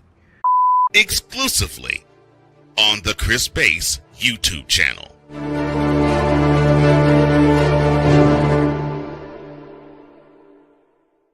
Join Ryan McCarthy. I became a Jets fan because Kurt the Frog was my favorite Muppet because he was green, and the Jets wore green. That's how I became a Jets fan. And Dustin Henry. ESPN is cashing all in on let's pay a few personalities and we'll just kind of fill in the gaps. As they walk you through all of the world of sports from their perspective. The Albany Empire, it's a literal circus. No credentials required. Where, Ryan, say the tag. Where you don't need a press pass to talk. To the bottom of the 6th, we started the inning 3-3. We continue the inning 3-3. No runs scored in the 6th inning as the White Sox bullpen held the Astros scoreless, even though it was a tense inning and the bases were loaded. Blanco deals to Antonacci, and Antonacci swings and drives one down the right field line and fair into the corner. Antonacci around first, headed for second. He's in there with a stand-up double to lead off the 6th. Big hit. Big hit. Needed that. All right, scoreboard update goes like this. Bottom of the 8th, Pirates lead the Cubs 8-5 in Pittsburgh. We'll keep sprinkling scores in. Red Sox are shutting out the Blue Jays 6-0. They're in the bottom of the 8th. The go-ahead run is on for the White Sox here in the bottom of the 6th in a 3-3 tie as Blanco and Yainer Diaz are having a discussion on the mound. Next time we'll be with you will be tomorrow when the White Sox begin the first of 4 hosting the New York Yankees. Here is Munetaka Murakami, who is 1 for 2 on the afternoon. Grant Taylor, another hard-throwing right-hander, up for the White Sox in the bullpen as this has become a bullpen game for the remainder of the game. Murakami stands in, 1 for 2 on the afternoon, and he takes a curveball for a strike, and it's 0-1. Murakami's 2-run home run gave the White Sox a 2-1 lead, beg your pardon. He's driven in 3 on the afternoon. He's driven in all of them. Blanco looks at second, and the pitch, swing and a miss, and the count's 0-2 to Murakami. Murakami with a 2-run home run and an RBI ground out. That's his afternoon. They're in the bottom of the 5th at Target Field, and the Twins lead the Athletics 7-0. Cardinals and Reds are tied 2-2, top of the 6th in St. Louis. The pitch. Swinging a bouncing ball to the right side. Altuve up with it. Tossed to first is in time. Murakami retired, and the go-ahead run stands 90 feet away. Every time the White Sox have led, the Astros have tied it up. Big house this afternoon at Rate Field. And that's what I like to see on the South Side. That's what I want to see.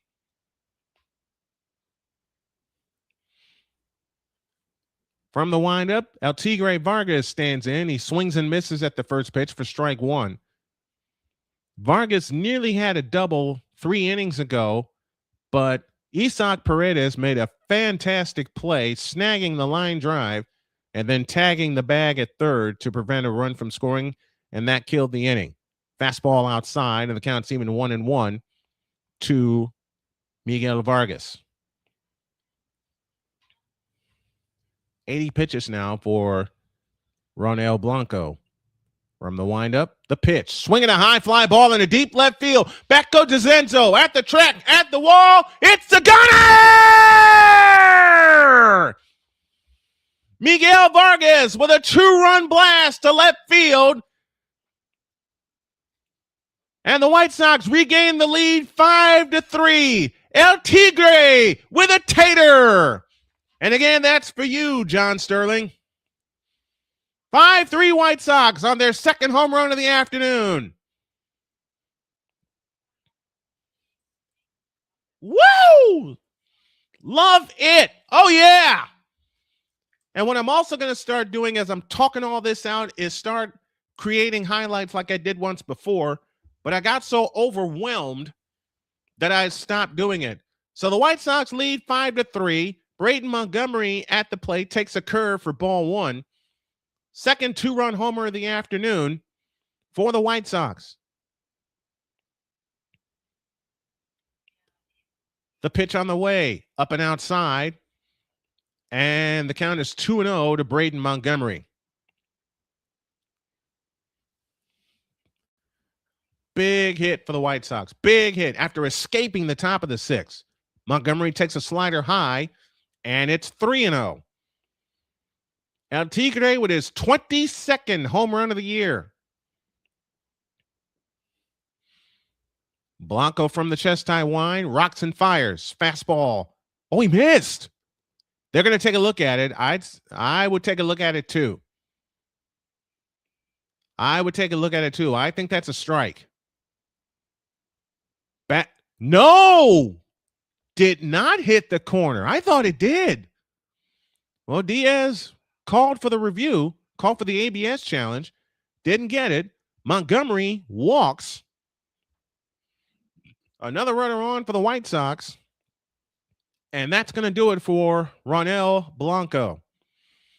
So Blanco gives up 5. Montgomery is his responsibility at first base. He only gives up 3 hits, but only 4 hits, I beg your pardon, but 2 of them have left the yard. New pitcher coming in for the Astros. We'll tell you about the new pitcher in 65 seconds on the Snowman Multimedia Sports Network. This is the Snowman Multimedia Sports Network. Join the transporter to Hades. Your butt and gut becomes one. Join the reformer of hooker whores. This is my daughter, Placenta Booty Johnson. Join the bronze god. Whenever you are in distress, take off your baseball cap and throw it in the air. Join your very own superhero of broadcasting, Chris Bass. So whatever color crayon they get, they palm it and do 2 circles, and that translates to I can beat up black people. As she takes you through the week's paces in Baseline. Live every Saturday at 8 a.m. Eastern, 7 a.m. Central, Pacific time zone people, just stay asleep when this is on live and just catch the recording. Oh, I'm sorry. Exclusively on the Chris Bass YouTube channel.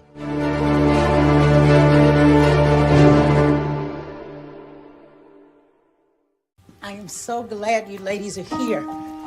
You each have your own rooms. Thank you. Get settled in. I'll call you for dinner. Adopting teen sisters? It's a lot. Girls, you're gonna be late. You want breakfast? No thanks, we're good. They're always in their own world. What'd you get there? Twice the work. Twice the surprises. Just try it. But if you think of it that way, they're also twice as fulfilling. I think you should ask her yourself. Munetaka Murakami has driven in 3 on the afternoon, and Miguel Vargas has just given the White Sox a 5-3 lead as Enyo De Los Santos comes on for the 46th time. He has 48 innings and a 4.13 ERA. So Ronel Blanco knocked out after 5 1/3, 5 runs, and the runner at first is his responsibility with only 1 out. Here's Andrew Benintendi, and he swings and fouls one out of play for strike 1. Benintendi 0 for 2 on the afternoon. So Miguel Vargas and Munetaka Murakami both with 2-run homers this afternoon for the White Sox. And they have the lead, 5-3. The pitch, swinging a high chopper to first. Wade steps on the bag. And Montgomery is at second, and there's 2 out of the 6th inning.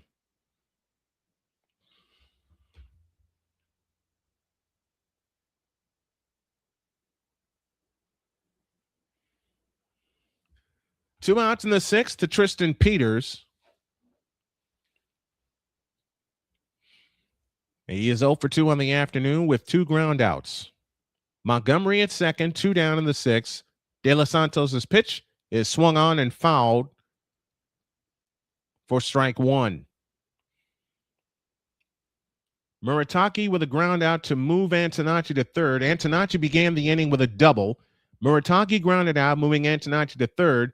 And then El Tigre, Miguel Vargas, hit a 2-run homer to give the White Sox a 5-3 lead. Benintendi grounded out after a pitching after Brayton Montgomery walked, and then Benintendi found out. Now Tristan Peters at the plate, and you're up to date. 5-3 White Sox here in the 6th. 2 out, runner at second. De Los Santos looks at him, and the pitch on the way is swung on and fouled out of play. Count remains where it is at 0-2.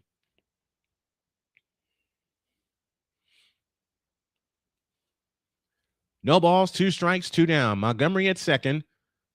Pretty big insurance run sitting out there. And as we said in the pregame, you want to take advantage of all your opportunities. The 0-2 pitch, low and inside. It's 1-2.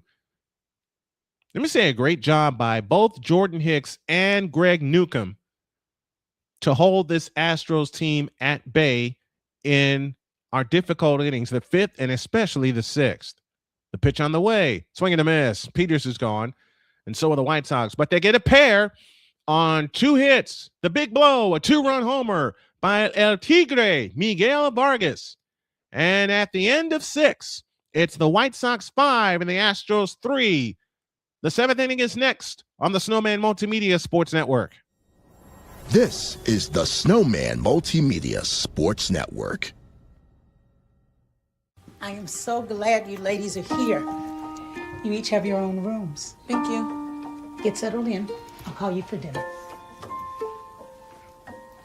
Adopting teen sisters, it's a lot. Girls, you're gonna be late. You want breakfast? No thanks, we're good. They're always in their own world. What'd you get, baby? Twice the work. Twice the surprises. Just try it. But if you think of it that way, they're also twice as fulfilling. I think you should ask her yourself. Is it okay to call you Mom? Of course you can.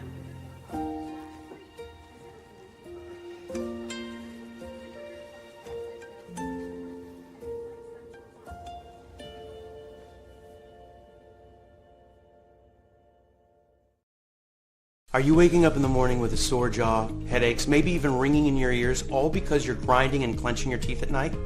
That's exactly what was going on with me. That's when I found this, the Brooks Night Guard. Now the Brooks Night Guard redirects the bite force away from the back teeth, reducing jaw pain while still protecting the teeth.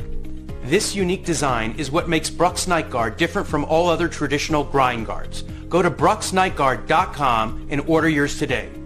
SeatGeek is the ticketing app for fans like Boomstick Lady. No free throw.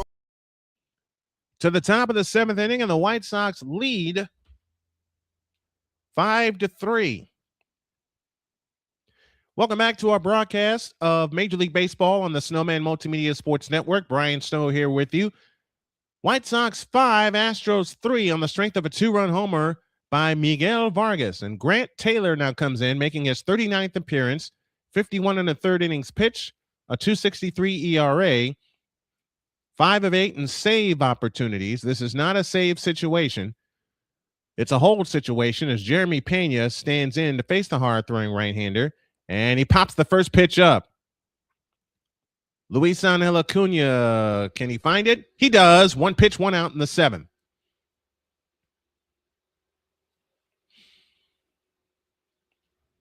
So the White Sox take a 5-3 lead into the 7th inning.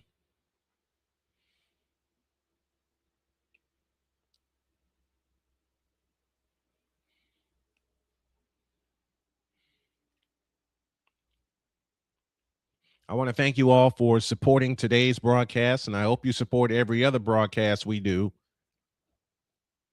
here on the Snowman Multimedia Sports Network as Taylor begins with a curveball to Yordan Alvarez for ball 1. 5 runs, 4 hits, no errors for the White Sox. 3 runs, 6 hits, no errors for the Astros. From the windup, the 0-1. Fastball low, and it's 2-0. I said 0-1. That was my mistake. We owe you a scoreboard. We'll do it at the bottom of the inning. And also at the bottom of the inning, it's going to thrill me to say we owe you an ID because we have our radio stations tuning in. The pitch on the way. Fastball strike, and the count is 2-1. Alvarez is 0 for 2 with a walk this afternoon.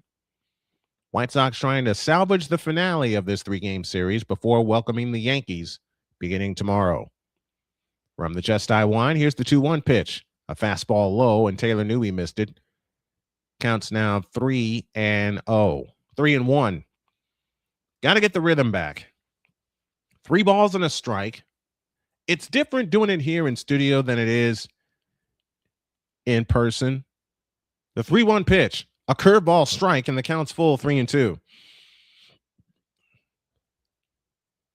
Cambodian 22 with us says, Astros fan here. I won't rest until we claim revenge for that 05 World Series. That was a great series, though. The payoff pitch is ball 4, and Alvarez walks for the second time. You know what, Cambodian? Let me know where you're listening from. That 05 World Series was a terrific World Series. And yes, it ended in a sweep for the White Sox, but as Cole Johnson, who is our executive producer, loves to point out, 6 runs separated those two teams in that World Series. Nothing is for sure. That's the truth. The pitch to Paredes is a strike right down the middle. The count's 0-1. 5-3 White Sox here in the top of the 7th inning. And Sick Diggy, you're going to love my next sentence. I'm working on getting rid of coffee once and for all. I mean that. 0-1 the count. The pitch bounced foul, third base side. And the count is 0-2.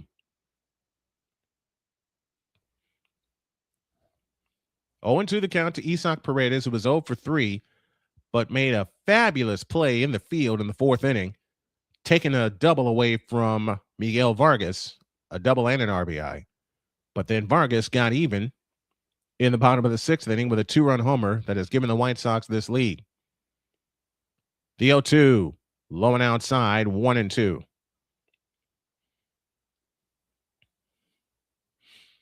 I mentioned great voices earlier in the game. One voice I forgot to mention that I love listening to, John Sterling. And I hate saying my next sentence, the late John Sterling.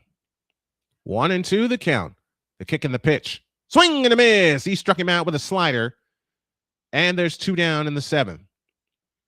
Take your time in weaning yourself off of it. I know I have to wean myself off of it because if I go cold turkey, it'll last for a couple of days, but then the craving will hit me. I had a half a cup today, and now I have a lot of Gatorade here with me that I will keep here in the office to keep the non-caffeinated drinks flowing. The pitch to Altuve is a curve outside for ball 1. 2-out runner at first in the form of Yordan Alvarez. We're in the top of the 7th. White Sox 5, Astros 3 as they try to claim the finale of this 3-game series. It looked like they were on their way to claiming game 1. Then the 6th inning happened. Altuve takes a strike from a curveball, and the count's now even, 1 ball, 1 strike. But I've got to mention that Altuve represents the tying run with the big man Alvarez at first. What up, Snowman? Wayne retired up here in Northwest Wisconsin, born and raised within walking distance of Comiskey Park. I love it. Let's get a win. Yes, let's get this win. Let's get this win. The pitch, low, 2-1 to Jose Altuve. Well, Wayne, thanks for tuning in. Hope you have subscribed to the channel. Hope you and others that have subscribed for the first time become members so I can really get this funded and bring more great White Sox broadcasts to you guys. And I hope I'm doing you proud. 2-1 to Altuve. Here it comes. A curveball strike, and the count's 2-2.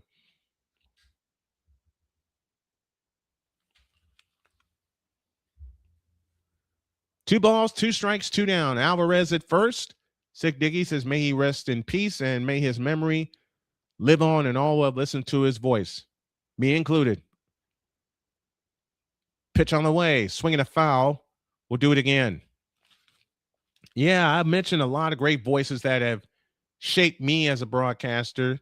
Jack Buck, Vince Scully, Harry Carey, Skip Carey, voice of the Braves, television voice of the Braves. Al Michaels, who did baseball for a while. The pitch. Swing and a miss. He struck him out. And the White Sox get out of it, leaving a runner at first. 6 left on base for the Astros this afternoon. No runs, no hits, no errors, and 1 left. Time to stretch. I'm going to do so. We go to the bottom of the 7th. White Sox 5, Astros 3 on the Snowman Multimedia Sports Network. This is the Snowman Multimedia Sports Network. I am so glad you ladies are here. You each have your own rooms. Thank you. Get settled in. I'll call you for dinner. Adopting teen sisters, it's a lot. Girls, you're gonna be late. You want breakfast? No thanks, we're good. They're always in their own world. What'd you get there? Twice the work. Twice the surprises. Just try it. But if you think of it that way, they're also twice as fulfilling. I think you should ask her yourself. Is it okay to call you Mom? Of course you can.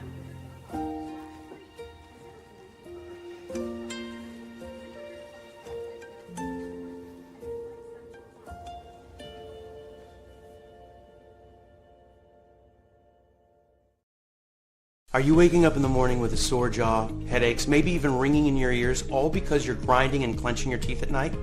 That's exactly what was going on with me. That's when I found this, the Brooks Night Guard. Now the Brooks Night Guard redirects the bite force away from the back teeth, reducing jaw pain while still protecting the teeth.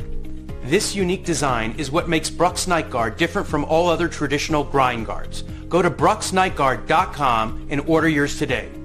SeatGeek is the ticketing app for... Bottom of the 7th inning. Hope you had a chance to stretch. I certainly did. And the White Sox lead 5-3, trying to build on to this lead, extend their lead in the Central Division. And Arku, you'll be happy for this scoreboard update. The Rangers lead the Mariners now 3-1. They're in the bottom of the 6th inning. Chase Mydroth will begin the bottom of the 7th here on the south side as De Los Santos kicks and deals. A swing and a pop-up out of play for strike 1. Snowman trade deadline coming up soon. What are your feelings as far as adding on? Bullpen help. In particular, Mason Miller. We need a closer, period. You're not going to be able to go deep in October without a bullpen. The 0-1 to Chase. Outside, 1 ball, 1 strike. Cambodian, where are you listening in from, my man? Where are you listening in from, my friend? 1 ball, 1 strike. Nobody on, nobody out. Bottom of the 7th. Enyo De Los Santos on for his 2nd inning of work. The pitch on the way is a fastball low, 2-1. Mesa would make the Chicago White Sox a killer team. I agree. That should be our target.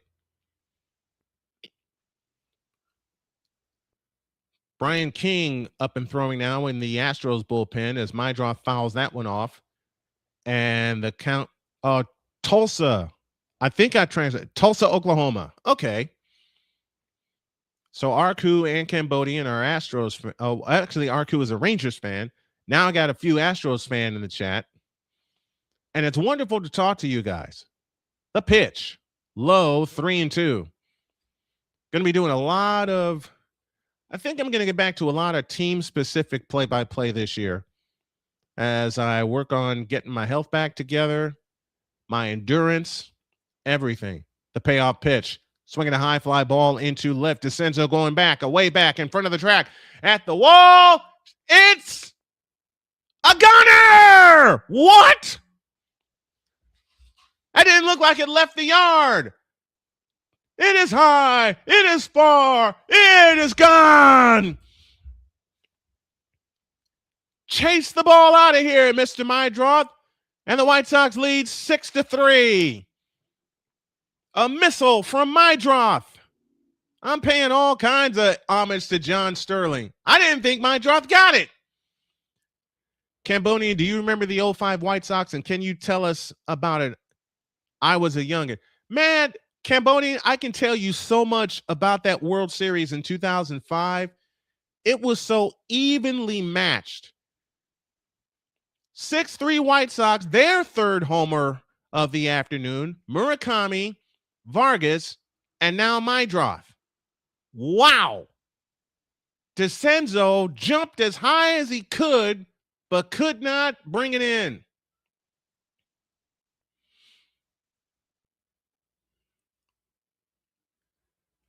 Cue the fireworks. Or as Ed Farmer said, turn on the fireworks. And you know what, Cambodian? I was at game 2 of that World Series in 2005. I had a friend who I just don't see how it was. To be honest with you, I don't either, because both teams were evenly matched. Luis Angel Acuna takes a fastball outside for ball 1. The White Sox had 3 extra base hits in the first game of that series, a home run from Joe Creedy and Jermaine Dye, and then a triple from Scott Podsednik. The pitch, swing and a miss, and the count's even 1-1. The White Sox didn't use their bullpen, folks who remember, in the American League Championship Series, except for 2/3 of an inning. So the bullpen was fresh. The bullpen came through for the White Sox. It was the third game of that series that scared me. And I'll tell you why in a moment. 1-1 to Luis Angel Acuna, 6-3 White Sox. The pitch on the way, swinging a foul, and the count's 1-2. Got to work on getting my posture better also, sitting up in this chair. The third game should have been the Astros win, but kudos to the Astros for fighting back from a 5-4 deficit. The White Sox trailed 4-1 early in game 3. The pitch outside, and it's 2-2 to Luis Angel Acuna. You know what did the Astros in? I believe was Jeff Blum, current Astros television broadcaster with Todd Callis, who hit a 14th inning home run. The pitch, swinging a line drive to a scoop to short, Pena up with it, long toss to first, not in time.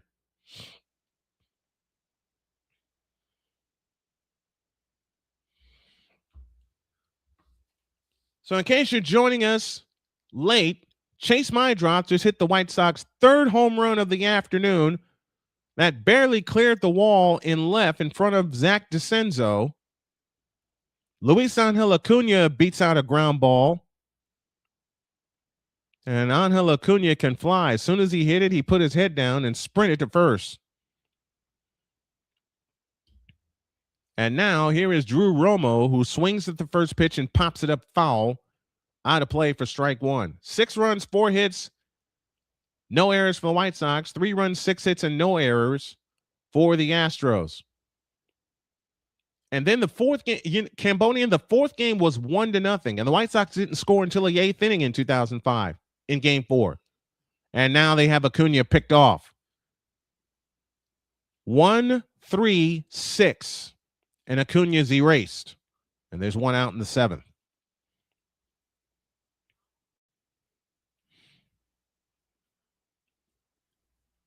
Acuna got 2 steps too far, and they had him cornered. So Acuna gets on with a single and is erased on the pickoff. So Romo down a strike.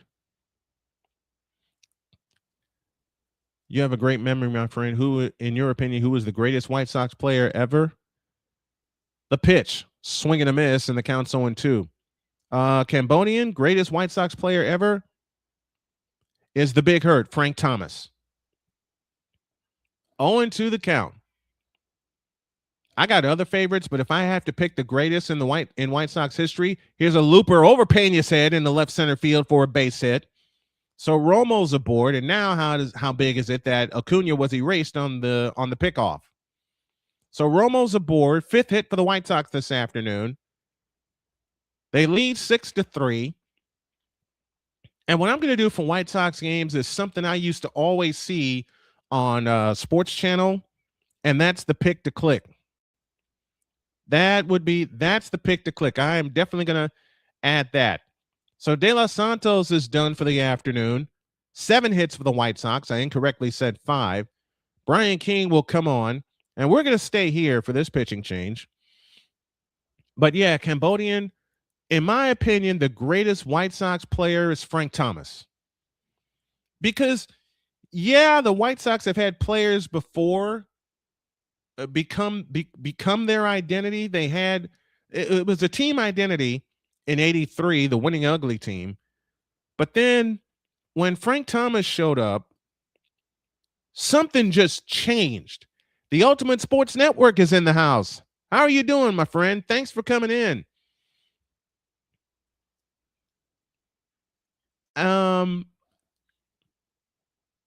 But the fourth game, going back to the 2005 World Series, I'll say it again, 6 runs separated the Astros and the White Sox, because that was one of the most terrific World Series I ever watched. And it could have gone either way. It could have gone either way. Is the 1919 World Series still talked about in Chicago? Nope, because 2005 erased that bad memory.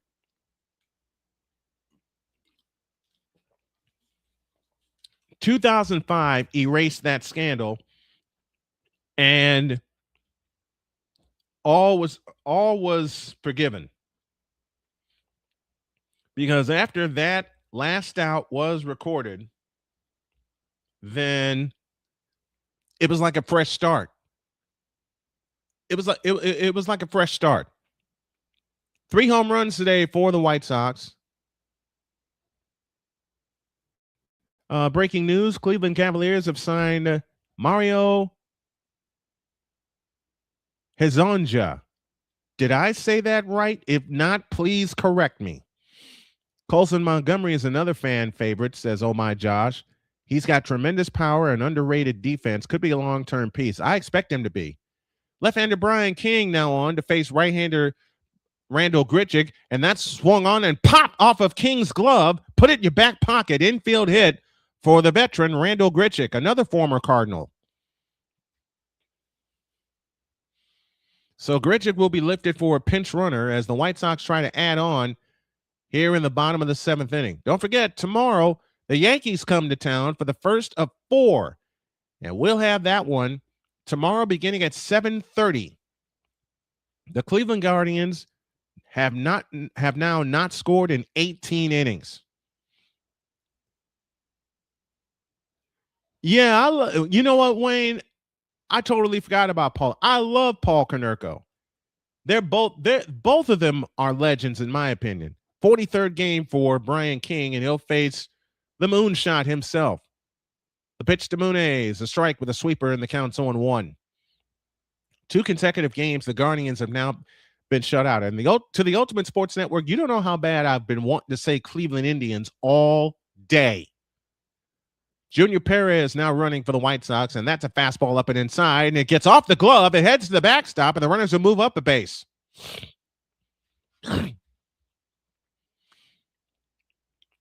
We have talked about so much as baseball fans today. I want to thank you guys for tuning in this afternoon, and I talked about great announcers. One of them, former Seattle Mariners announcer, Dave Niehaus. The 1-1 to Murakami, a swing and a miss on a sinker, and the count's 2-1. And I have a very special friend. His name is Dave Sims, as the infield is now in for the Astros, who's the voice of the Yankees. And Murakami grounds it at the middle and through for a base hit. This is going to pair home. In comes Romo. Behind him comes Perez, and it's 8-3 White Sox here in the 7th. 3 runs here in the 7th. Cambodian says, be honest, do you hate the Astros and think we are cheaters? No and no. If you cheat and get caught and and you do your due diligence and do your time, then that's great. But you know why I love the Astros? Everybody wants to label them cheaters, even to present day, as Murakami has now driven in 5. That's a season high for him. The pitch to Vargas is inside for ball 1. I'll tell you why I love the Astros. Yes, they got busted for cheating. Yes, they won a World Series, and everybody wanted them to pull that back and award it to the Dodgers. Can't do that because the Astros won that on the field. The pitch to Vargas, whacked foul down the third baseline, and the count's even 1-1. The Astros got zapped, and they still made the American League Championship Series the following year. Because the investigation occurred in 2019. The pitch is a strike, and the count is 1-2 to El Tigre, Miguel Vargas. Look, the opposing fan narratives is still going to be up there when it comes to the Houston Astros. But when it comes to 2022, the Astros won that just like they did in 17, fair and square, period. So no, Cambodian, I hope that answers your question. I do not hate the Astros, and I do not think you guys are cheaters. Next one. That's low, and it gets away. Headed to second is Murakami. Matter of fact, I've been an Astros fan. I'll tell you how long of an Astros fan that I've been. I remember their series in 86 with the Mets that went 6 games. Nolan Ryan is one of my favorite pitchers of all time, and he was an Astro for a while before he finished his career with the Texas Rangers. 2-2 to Vargas. Swinging a foul on a play to the right. We'll do it again. And 2 of my favorite Astros of all time is Chris Murphy is now throwing for the White Sox. More breaking news from the Ultimate Sports Network update. Jacoby Brissett and the Cardinals have reached a new deal. Vargas swings and misses, and there's 2 down in the 7th. 3 runs home for the White Sox. Here in the 7th inning, they lead 8-3. And now here comes Brayton Montgomery, who will bat from the right-hand side. He is 0 for 2 and has walked in the 6th. Have I seen a bench-clearing brawl in person? Yes, I have. I am a 30-year veteran of sportscasting. The pitch to Brayton, swing and a miss for strike 1. And yes, I have seen a bench-clearing brawl in person. Seen one in baseball and one in basketball. Girls basketball, as a matter of fact. 0-1 to Brayton. Outside with a fastball, and the count's even 1 ball, 1 strike. So I'm willing to bet that Brissett's going to be the starter for the Cardinals. Brayton Montgomery with the save of the day so far as he robbed Lamonte Wade of a home run. That occurred earlier in the game that kept the White Sox in the game.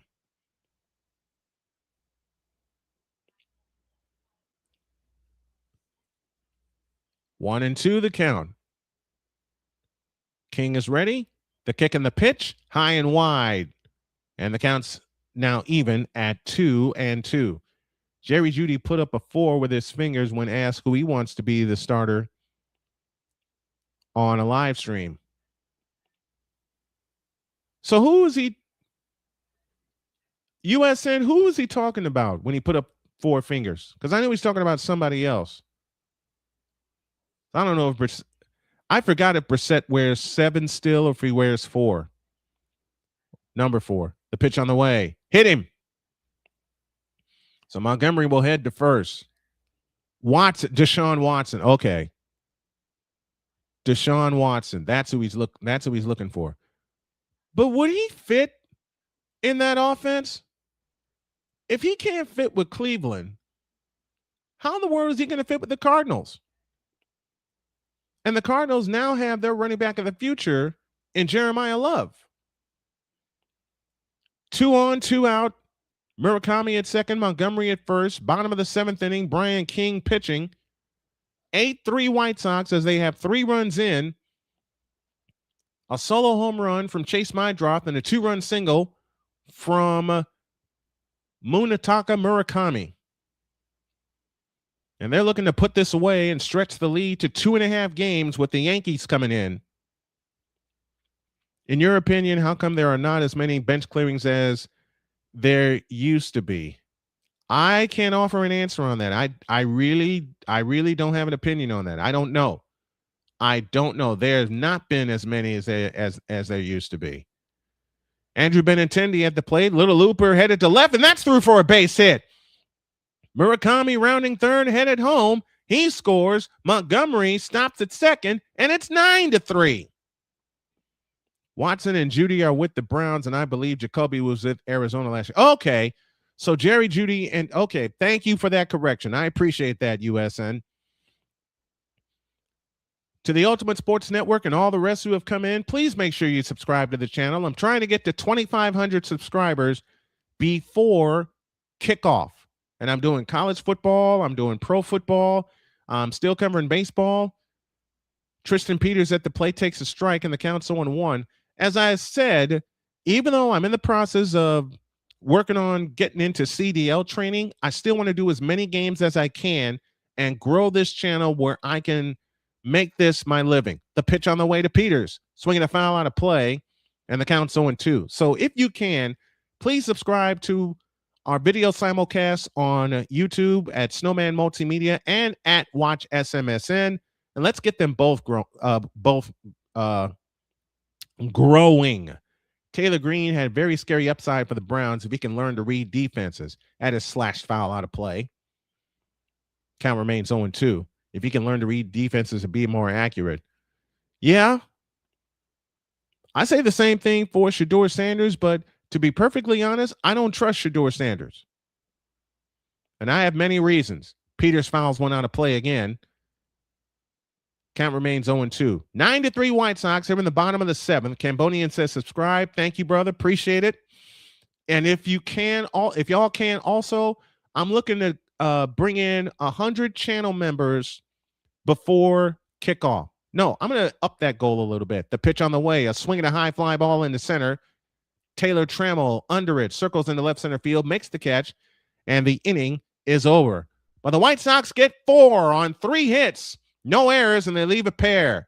We're at the end of 7. It's the White Sox 9 and the Astros 3. This is the Snowman Multimedia Sports Network. This is the Snowman Multimedia Sports Network. Join Ryan McCarthy. I became a Jets fan because Kurt the Frog was my favorite Muppet because he was green, and the Jets wore green. That's how I became a Jets fan. And Dustin Henry. ESPN is cashing all in on let's pay a few personalities and we'll just kind of fill in the gaps. As they walk you through all of the world of sports from their perspective. The Albany Empire, it's a literal circus. No credentials required. Where, Ryan, say the tag. Where you don't need a press pass to talk sports. Every Monday at 8 p.m. Eastern, 7 p.m. Central. On YouTube and where you can find all podcasts.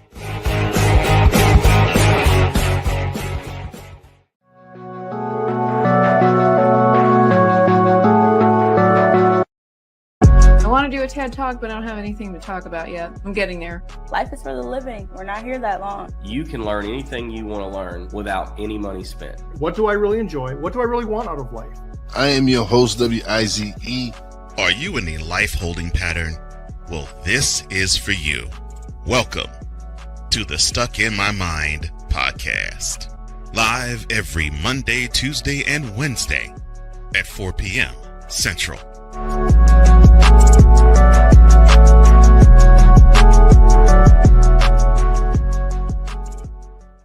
If you're the kind of person that likes to drive a lot.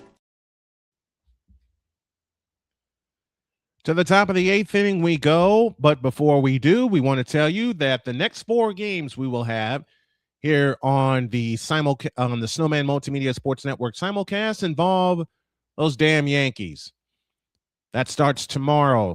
7:40, 7:40, 7:40, and then 2:10 are the starting times. That's our getaway day. Lamonte Wade fouls the first pitch from Murphy off for strike 1. Chris Murphy making his 24th appearance, 24 innings with a 4.50 ERA. And then we get 3 with Tampa Bay next weekend. That's going to be a tough series. The pitch to Wade, low and outside, 1 ball, 1 strike.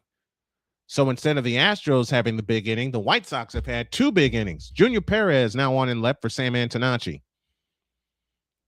Grichuk pinch it for Antonacci. That's outside.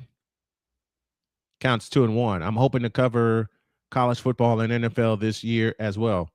Who are your Ultimate Sports Network? Who are your teams? I may have asked you that already. 2-1 pitch. Fastball strike on the inside corner. And the count is even at 2-2.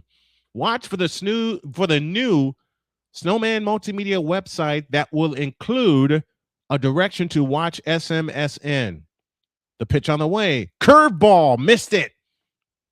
Just missed it. And the ABS challenges have been out since the first inning. But that was the correct call. It was outside. 3-2. Nobody on, nobody out. Lamonte Wade 0 for 1 on the afternoon. We're in the 8th. 9-3 White Sox. Murphy is ready. The payoff pitch. Swinging a foul out of play. We'll do it again.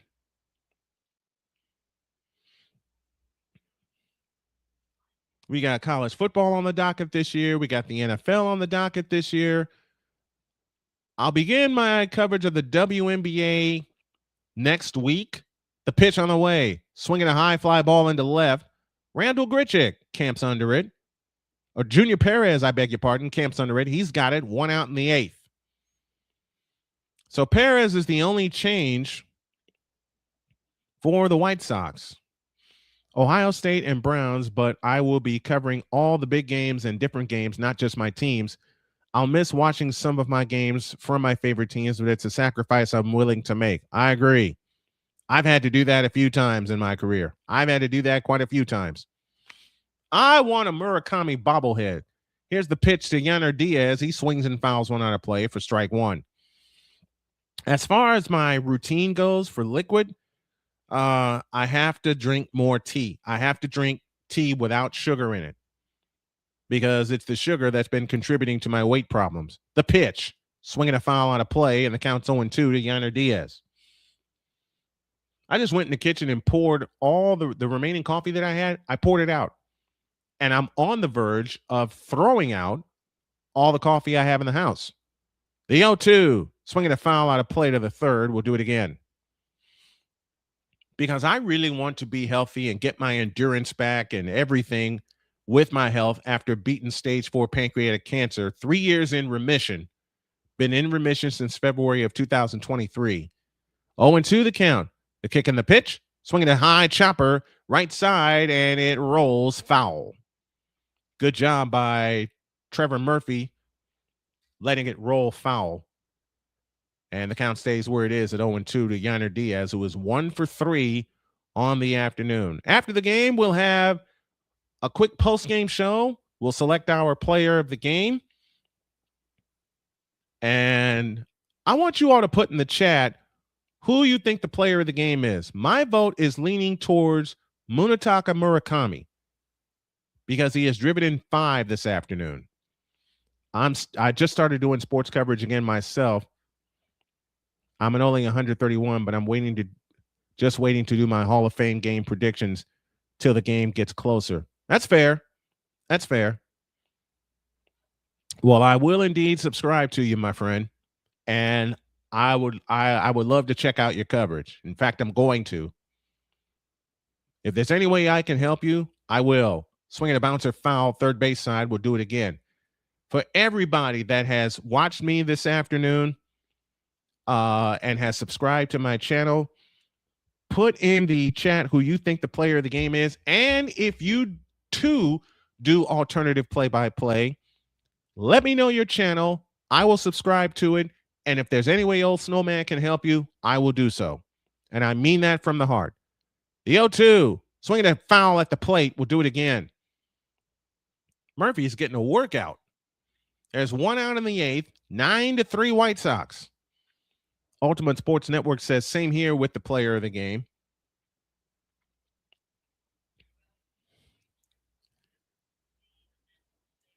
You already subscribed to me. That's how I found you. Okay. Yep, that's a layup. Murakami, says Chris Cope. Wayne says Murakami. Swing and a miss. He struck him out. 2 down in the inning. So after 7 foul balls, Murphy strikes out Yainer Diaz. And there's 2 down in the 8th. What I'm proud of most today, except for a couple of slip ups, I remember the fielder's name, where they are located. Hall of Fame hats representing the Chicago White Sox both teams are wearing their Hall of Fame hats today because it is Hall of Fame weekend. Here's a foul out of play by Taylor Trammell for strike one. I just graduated, so I won't have anything to hold me back this year. Cool. The pitch on the way. Outside, 1 ball, 1 strike. Now, I'll say it again. If there's any way, Ultimate Sports Network, that I can help you, let me know, and I will do my best. 1 ball, 1 strike to Taylor Trammell, who was 2 for 3 with a home run. A curveball strike. Beautiful curveball. And the count's 1-2. And I've used this broadcast to outline my plan, which I'm going to work on for a few hours. And then I'm going to study for my final CDL test and go knock it out in the morning before I do Snowman in the Morning. And let me invite you guys to check out Snowman in the Morning, weekdays, 10 a.m. Eastern. 1-2 pitch. Swing and a miss. Throw him out at first. That's a strikeout, 2-3. And this inning is over. Man, oh man. Woo! This is great. Nothing across for the Astros. We go to the bottom of the 8th. White Sox 9, Astros 3 on the Snowman Multimedia Sports Network. This is the Snowman Multimedia Sports Network. Join the transporter to Hades. Your butt and gut becomes one. Join the reformer of hooker whores. This is my daughter, Placenta Booty Johnson. Join the bronze car. Whenever you are in distress, take off your baseball cap and throw it in the air. Join your very own superhero of broadcasting, Chris Bass. So whatever color crown they get, they palm it and do 2 circles, and that translates to, I can beat up black people. As he takes you through the week's paces in Baseline. Live every Saturday at 8 a.m. Eastern, 7 a.m. Central, Pacific Time Zone people, just stay asleep when this is on live and just catch the recording. Oh, I'm sorry. Exclusively on the Chris Bass YouTube channel.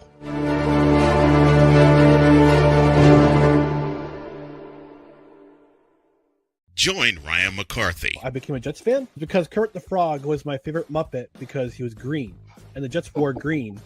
That's how I became a Jets fan. And Dustin Henry. ESPN is cashing all in on let's pay a few personalities and we'll just kind of fill in the gaps. As they walk you through all of the world of sports from their perspective. The Albany Empire, it's a literal circus. No credentials required. Where, Ryan, say the tag. Where you don't need a press pass to talk sports. Every Monday at 8 p.m. Eastern, 7 p.m. Central.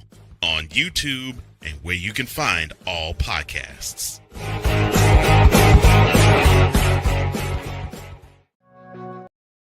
Yeah, minute 50 on the minute 50 on the commercials, with the intro and the outro and the commercials in between is as far as I'll go. So we go to the bottom of the 8th, and Miguel Ulola will come on now to pitch, making his 3rd appearance. He's thrown 4 innings, does not have an ERA. And he'll deal to Chase Mydroth as the White Sox basically batted around last inning. Fastball outside for ball 1. Mydroth 1 for 3, a home run last inning. That put the White Sox up 6-3. Here's the pitch. Outside, 1 ball, 1 strike. Make sure it is green tea. I can do that. I can do green tea without sugar. Sugar's my Achilles heel, and I want to get rid of it. The pitch. Swinging a high pop-up. Foul out of play, third base side. And the count is 2-1. I think we all... we got a DN raid coming from District Nation. Thanks, buddy.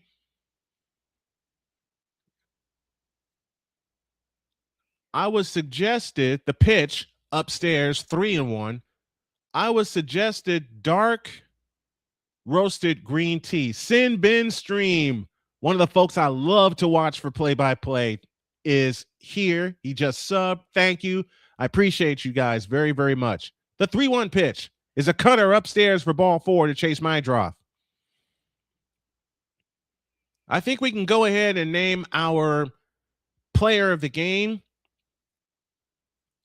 I'm going to try to make it a rule to wait until after the game to say it, but I think everybody has agreed. Our player of the game is going to be Munetaka Murakami with 5 runs batted in on the afternoon. 5 of the 9 runs. There was Luis Angel Acuna, who's 1 for 3 on the day. The pitch, fastball strike on the outside corner, and the count's 0-1. Sin Bin, I love your streams, my man. District Nation, same to you. Thank you to everybody that has made this so much fun today. I'm loving doing play-by-play. I'm loving doing it again, and I want to make it a living. Swing and a miss by Acuna, and the count's 0-2. I had a playful fight earlier in the day, and I'm trying with Cambodian 22. He and I were talking about the 2005 World Series, and he said, "How could that not be a sweep? How could that be a sweep?" Was his actual question. I don't know. Acuna lines one to right, and that is caught by Cam Smith. 1 out in the 8th. District Nation, when is Mooney not the player of the game? For about 4.5 to 5 weeks when he was on the injured list. You guys make sure you check out Sin Bin Stream as well as District Nation and the Ultimate Sports Network. They do fabulous jobs with their play-by-play streams, and I love listening to them all. Another channel I love watching is Pure Adrenaline Sports. Thank you all for checking in. The pitch to Romo is upstairs, ball 1.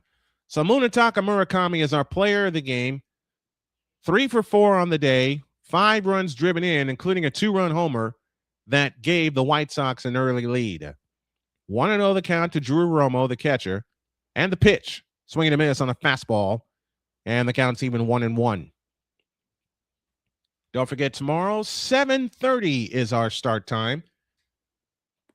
We'll have the lineups and the pitching matchup and the keys to the game and the first pitch at 7:40 Eastern time between the Yankees and the White Sox. And I think this is the team I'm going to ride with. The 1-1 pitch, high and tight, 2-1 with a fastball. Ullola on to pitch now for the Houston Astros. Ronel Blanco started. Enye de los Santos followed him, and now Ullola on for him. Brian King also made an appearance. The pitch, outside with a fastball, and it's 3-1.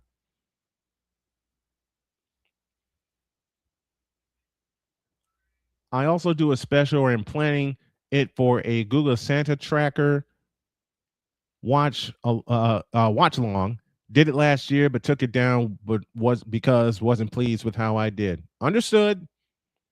The 3-1 pitch, a swing and a little looper headed into center field, but Jeremy Pena will race out behind short and make the catch.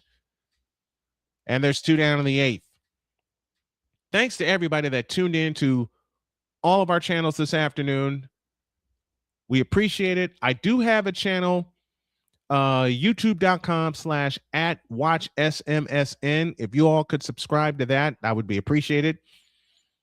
I may give Sunday Night Baseball a run tonight just as a warm-up, but I don't know. Whoever's doing Sunday Night Baseball, put your link in the chat, and we'll all come check it out. It was Junior Perez batting for Sam Antonacci. The pitch, swing and a miss, and the count's 0-1. And while I'm talking through everything, I know I'm going to need more workspace, and I know I'm going to need a bigger desk, which is going to frighten my wife half to death because some of this stuff here in the office I got to get rid of, and I will. 0-1, high and tight, 1 ball, 1 strike to Junior Perez. As I mentioned, tomorrow, 7:30 is our broadcast start time, 7:40 for the first pitch, as the White Sox welcome the Bronx Bombers to the South Side. And my buddy Dave Sims, who is the radio voice of the Yankees, may get a visit from me. It's going to depend on a couple of factors. A turn and throw to first, runner back. but may not be able to pull it off because I haven't gotten a word to him yet. Been struggling here, trying to keep things afloat for me and the bride and the family, which is what I want to do with this. This is what I want to do. I'm getting a commercial driver's license as that fastball is inside, 2 balls and a strike to Junior Perez. I'm working on getting a commercial driver's license so I can work on getting my family solvent for the next couple of years. But make no mistake, folks, this is what I want to do. That's why I have the Patreon up. That's why I keep the Cash App, Venmo, and PayPal donation links up at Spout Out of Play, as my drop had second base stolen. That'll leave in the count at 2-2.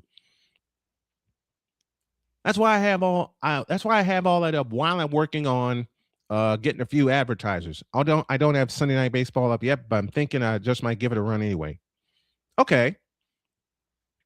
2 balls, 2 strikes to count to Junior Perez, batting for Sam Antonacci. But yeah, I think it was Wayne, the pitch, up and in, 3-2 to Perez. I think it was Wayne Soa. Did I say that right? If not, please correct me. That suggested green tea. My buddy Frank, who's a longtime dear friend of mine from the South Side, suggested dark roasted green tea. The pitch on the way, a swing and a drive in a deep left field. Back goes DeCenzo at the wall. It's a gunner! Junior Perez hits the 4th home run for the White Sox. It's a Perez pop, and it's now 11-3 in favor of the White Sox. And you know what, District Nation? I just might try Sunday Night Baseball. It's something I've always wanted to do, but haven't had access to it, and I don't know if I'll have it tonight because, well, can I be honest with you guys as to why I haven't done Sunday or Monday Night Baseball in a while? If I can, please let me know in the chat. Here's Munetaka Murakami, our player of the game. He takes a slider for a strike, and the count's 0-1. Murakami 2 for 4, including a 2-run homer. That's the 3rd 2-run homer this afternoon for the White Sox. And Murakami blasts one deep to right. It is high. It is far. It is gone. A moonshot by Mooney. And it's 12-3. A 2-homer day for Munetaka Murakami. And yes, I'm paying all kinds of homage to John Sterling, the late John Sterling. Well, folks, I was given the green light by the Ultimate Sports Network, to be totally honest. I just don't have the funds to, I'm going to cry, keep the subscription. That's plain and simple. Murakami has driven in 6 runs today. 2 home runs, 6 RBI on his bobblehead day. And the White Sox now lead 12-3.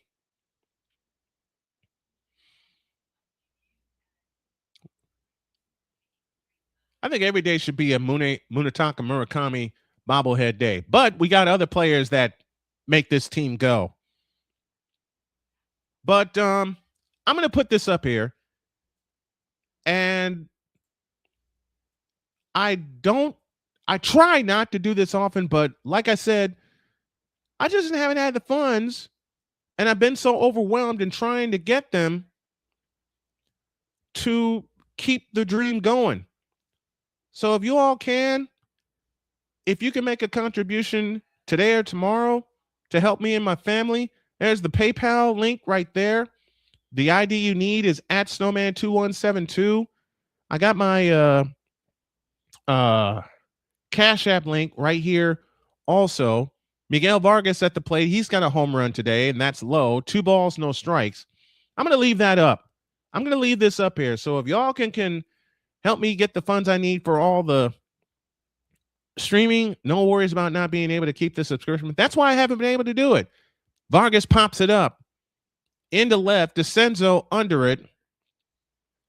He makes the catch, and the inning is over. But 3 more for the White Sox, including a second home run from Munetaka Murakami.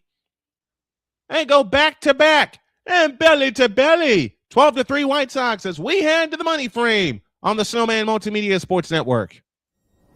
This is the Snowman Multimedia Sports Network.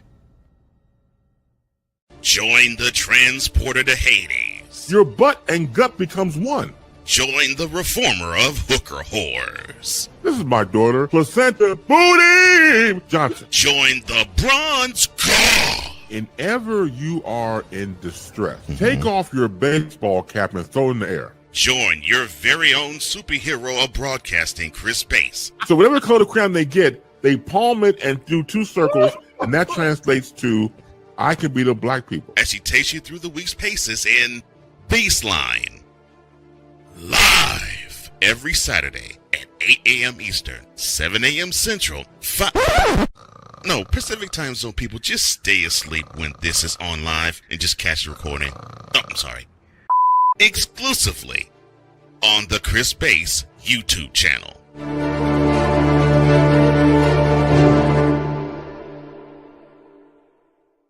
I am so glad you ladies are here. You each have your own rooms. Thank you. Get settled in. I'll call you for dinner. Adopting teen sisters, it's a lot. Girls, you're gonna be late. You want breakfast? No thanks, we're good. They're always in their own world. What'd you get there? Twice the work. Twice the surprises. Just try it. But if you think of it that way, they're also twice as fulfilling. I think you should ask her yourself. Is it okay to call you Mom? Of course you can.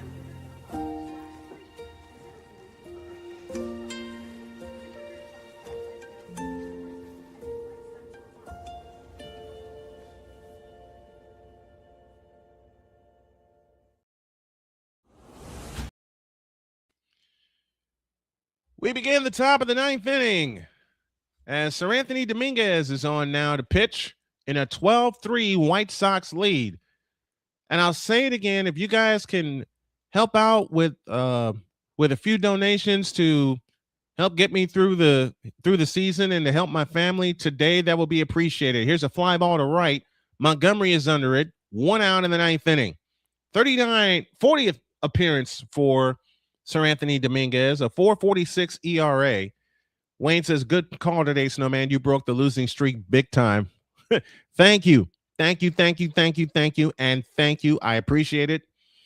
I'm doing this to hustle up what I can for my family and to turn this into a living so we won't have to worry anymore about it. Here is Zach DeCenzo. He takes a fastball outside for ball 1. Fifth pitcher of the afternoon, I beg your pardon, for the White Sox. Sir Anthony Dominguez trying to wrap it up. Here's a line drive to right. Brayton Montgomery under it. Got it. 2 down, 1 out to go. The face cam and the scoreboard. Thank you. Thank you, District Nation. Very much appreciated.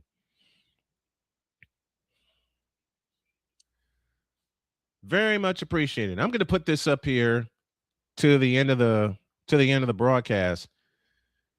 And I've had people ask me not to put this up here, but given the situation and the health problems that I've had to deal with, this is what I do. Nick Allen now at the plate. He takes a strike and the count's 0-1. If anyone can contribute to the cause to help get us through, at least for the next few weeks while I'm doing baseball and getting my CDL, that will be great. The 0-1. Ground ball headed to third, and it's under the glove of Vargas. You got to let Acuna get that one, Miguel. So Allen reaches, and I think that's going to be an error on Miguel Vargas. Yep, it's off his glove. I would think that would be Acuna's ball, but they scored it a hit. No, you're wrong. That's my beautiful wife, you hear. and I'm not wrong on this one because I saw it. Christian Alvarez now at the plate, takes a strike, and the count's 0-1. Yankees and Phillies on Sunday Night Baseball tonight. And I want to say that the Yankees may complete the sweep. And they let Allen advance on defensive indifference. Here's a sweeper outside. And the count is 1-1 District Nation, if you want me to make this layout for you, I can, if you would like. 1-1, the pitch. A sweeper outside, it's 2-1. 2-1, 2 down. Nope, you're wrong. No, I am not. The pitch on the way. Swing and a miss, and the count is 2-2. And the Astros are down to their final strike. 2 balls, 2 strikes. The District Nation, I won't make it until you exclusively say yes. The 2-2, low, and the count's full, 3-2. Nick Allen at second on with an infield hit. 2 out, runner at second, 12-3 White Sox.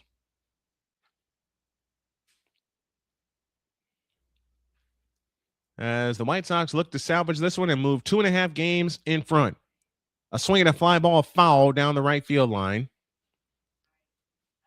And the count stays where it is at 3-2. Christian Vasquez at the plate.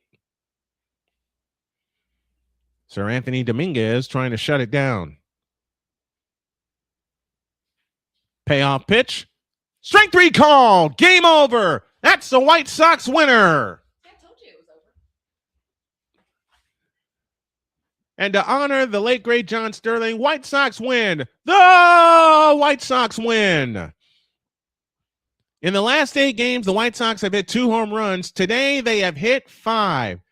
Your final score this afternoon, the White Sox 12 and the Astros 3. So the White Sox score the last 9 runs of the game. They moved to 55-49, 2.5 games in front of the Guardians, 4 even in front of the Twins, and 6 in front of the Tigers as they do indeed stretch out their lead. We'll come back with final thoughts on the pregame show after this on the Snowman Multimedia Sports Network. This is the Snowman Multimedia Sports Network. Join the transporter to Hades. Your butt and gut becomes one.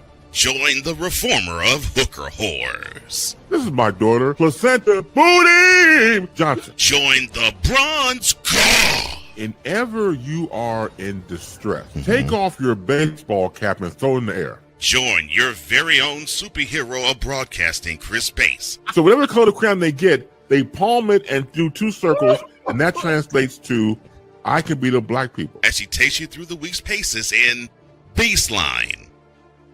Live every Saturday at 8 a.m. Eastern, 7 a.m. Central, No, Pacific Time Zone people, just stay asleep when this is on live and just catch the recording. Oh, I'm sorry. Exclusively on the Chris Bass YouTube channel.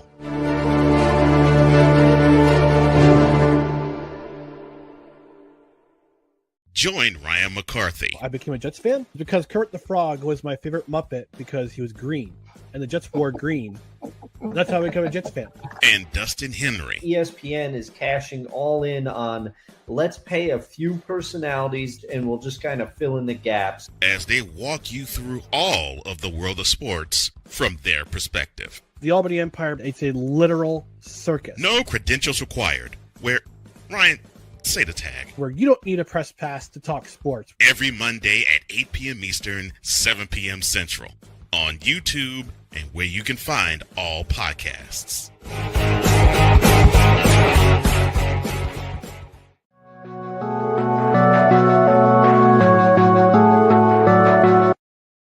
I want to do a TED Talk, but I don't have anything to talk about yet. I'm getting there. Life is for the living. We're not here that long. You can learn anything you want to learn without any money spent. What do I really enjoy? What do I really want out of life? I am your host, WIZE. Are you in a life holding pattern? Well, this is for you. Welcome to the Stuck in My Mind podcast. Live every Monday, Tuesday, and Wednesday at 4 p.m. Central.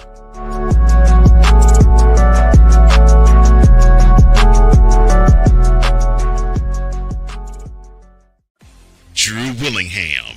In this case, yeah, you put the blame on Kyle Shanahan for apparently not preparing the team enough for the overtime rules, supposedly.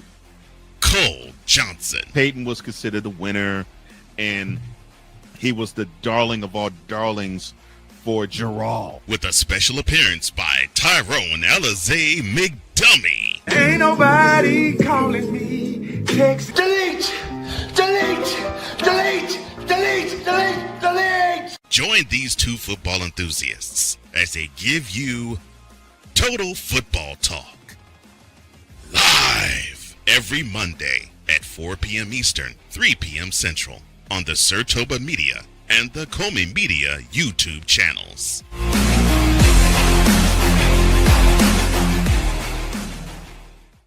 Whether it's news, the largest egg producer finds bird flu in chickens at a Texas plant, weather, devastating tornadoes rip through the heart of the United States, inspiration, a breast cancer survivor completed the journey of chemotherapy and now begins a future one of matrimony or sports. Michael Jordan is shown on a photo with Diddy. LeBron James has a video extolling the virtues of a Diddy party.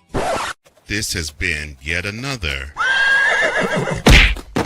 Beating a Dead Horse presentation. We got you covered. BS3 Network, in association with Comey Media Incorporated, proudly present The Morning Shift with Cole Johnson. Live every weekday at 8 a.m. Eastern, 7 a.m. Central.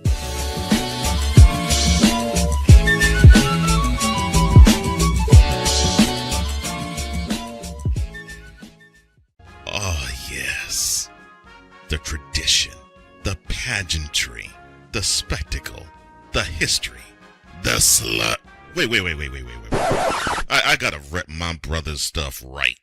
All my DMV soldiers, stand up! And welcome to the Commander's Gridiron Report. You want your commanders to be repped right? Well, D. Willie is your man. Commander's Gridiron Report. Every Tuesday at 11:05 a.m. Eastern, 10:05 a.m. Central on the Sertoba Media YouTube channel. Music by J. Cool. Where my soldiers? Right side. Commanders. Where my soldiers? Left side. This is the Snowman Multimedia Sports Network. White Sox get one of the three from the Astros in a big way this afternoon as they defeat the Houston Astros by a final of 12-3. Final totals on the board look like this. For the White Sox, I beg your pardon, 12 runs, 12 hits, no errors, 3 left on base. They were 3 for 9 with runners in scoring position, which is pretty good given the last two nights. For the Astros, 3 runs, 7 hits, no errors. They left 6 on base, and they were 0 for 4 with runners in scoring position. Sean Newcomb is the winner. He is 1-2. Blanco takes the loss. He is 0-1. No save in the game because the White Sox put it out of reach in the 7th inning. Your scoring recap looks like this. Jeremy Pena got the scoring started with a home run, and the Astros led 1-0. Then on his bobblehead day, Munetaka Murakami hit his 21st homer on a fly ball to left, scoring Antonacci in front of him, 2-1 White Sox. Jeremy Pena got us again with a home run, this one to right center field, tying the game at 2. Murakami grounds out from Jose Altuve to Lamonte Wade, scoring Drew Romo to give the White Sox the lead at 3-2. But then Taylor Trammell says, I got this, whacks a home run to center field, tying the score at 3-3. And then El Tigre, Miguel Vargas, gives us the lead for good with a 2-run homer to left field. And that made it 5-3 at the time. And I didn't have my recorder going, so we'll go through the scoring again. And it starts like this. Jeremy Pena homers in the top of the first, making it 1-0. Murakami responds with a 2-run blast, making it 2-1 White Sox. Jeremy Pena homers again in the third, tying the game at 2. Murakami grounds out to bring in Drew Romo, 3-2 White Sox. Taylor Trammell hits his 4th homer to center field, 3-3 game, and then the White Sox blew it open as Miguel Vargas in the bottom of the 6th, after the White Sox escape a bases-loaded situation, hits a 2-run homer to left, scoring Antonacci in front of him, 5-3 White Sox, and it was on after that. Chase Meidroth hits a home run in the 7th, making it 6-3. Murataki singles to center, scoring Drew Romo and Junior Perez, making it 8-3. Andrew Benintendi singles to left, scoring Murakami, making it 9-3. And then the 8th inning, the White Sox just poured it on as Junior Perez hits a home run, a 2-run homer to left, scoring Chase Meidroth in front of him. And they go back-to-back with Munetaka Murakami hitting a home run to right center field. And that's your score, 12-3 in favor of the Chicago White Sox. This game was played in 2 hours and 44 minutes. And today's attendance, 32,581. 32,581 in 2 hours and 44 minutes. Fabulous game by the White Sox. They can carry this momentum into tomorrow, and they now sit 2.5 games in front of the Cleveland Indians. I knew I was gonna say it. In front of the Cleveland Guardians, heading into tomorrow, where the White Sox welcome the New York Yankees. First pitch time of 7:40. We'll be on the air with our pregame at 7:30. Take you to and through the game, pregame to postgame. That is tomorrow. But for now, my name is Brian Snow. Hope that you enjoyed it as we enjoy bringing it to you. I wish you all to have a great night. God bless you, and keep supporting the channel because we truly, truly appreciate it. God bless you all. We'll see you tomorrow from the South Side. So long, everybody.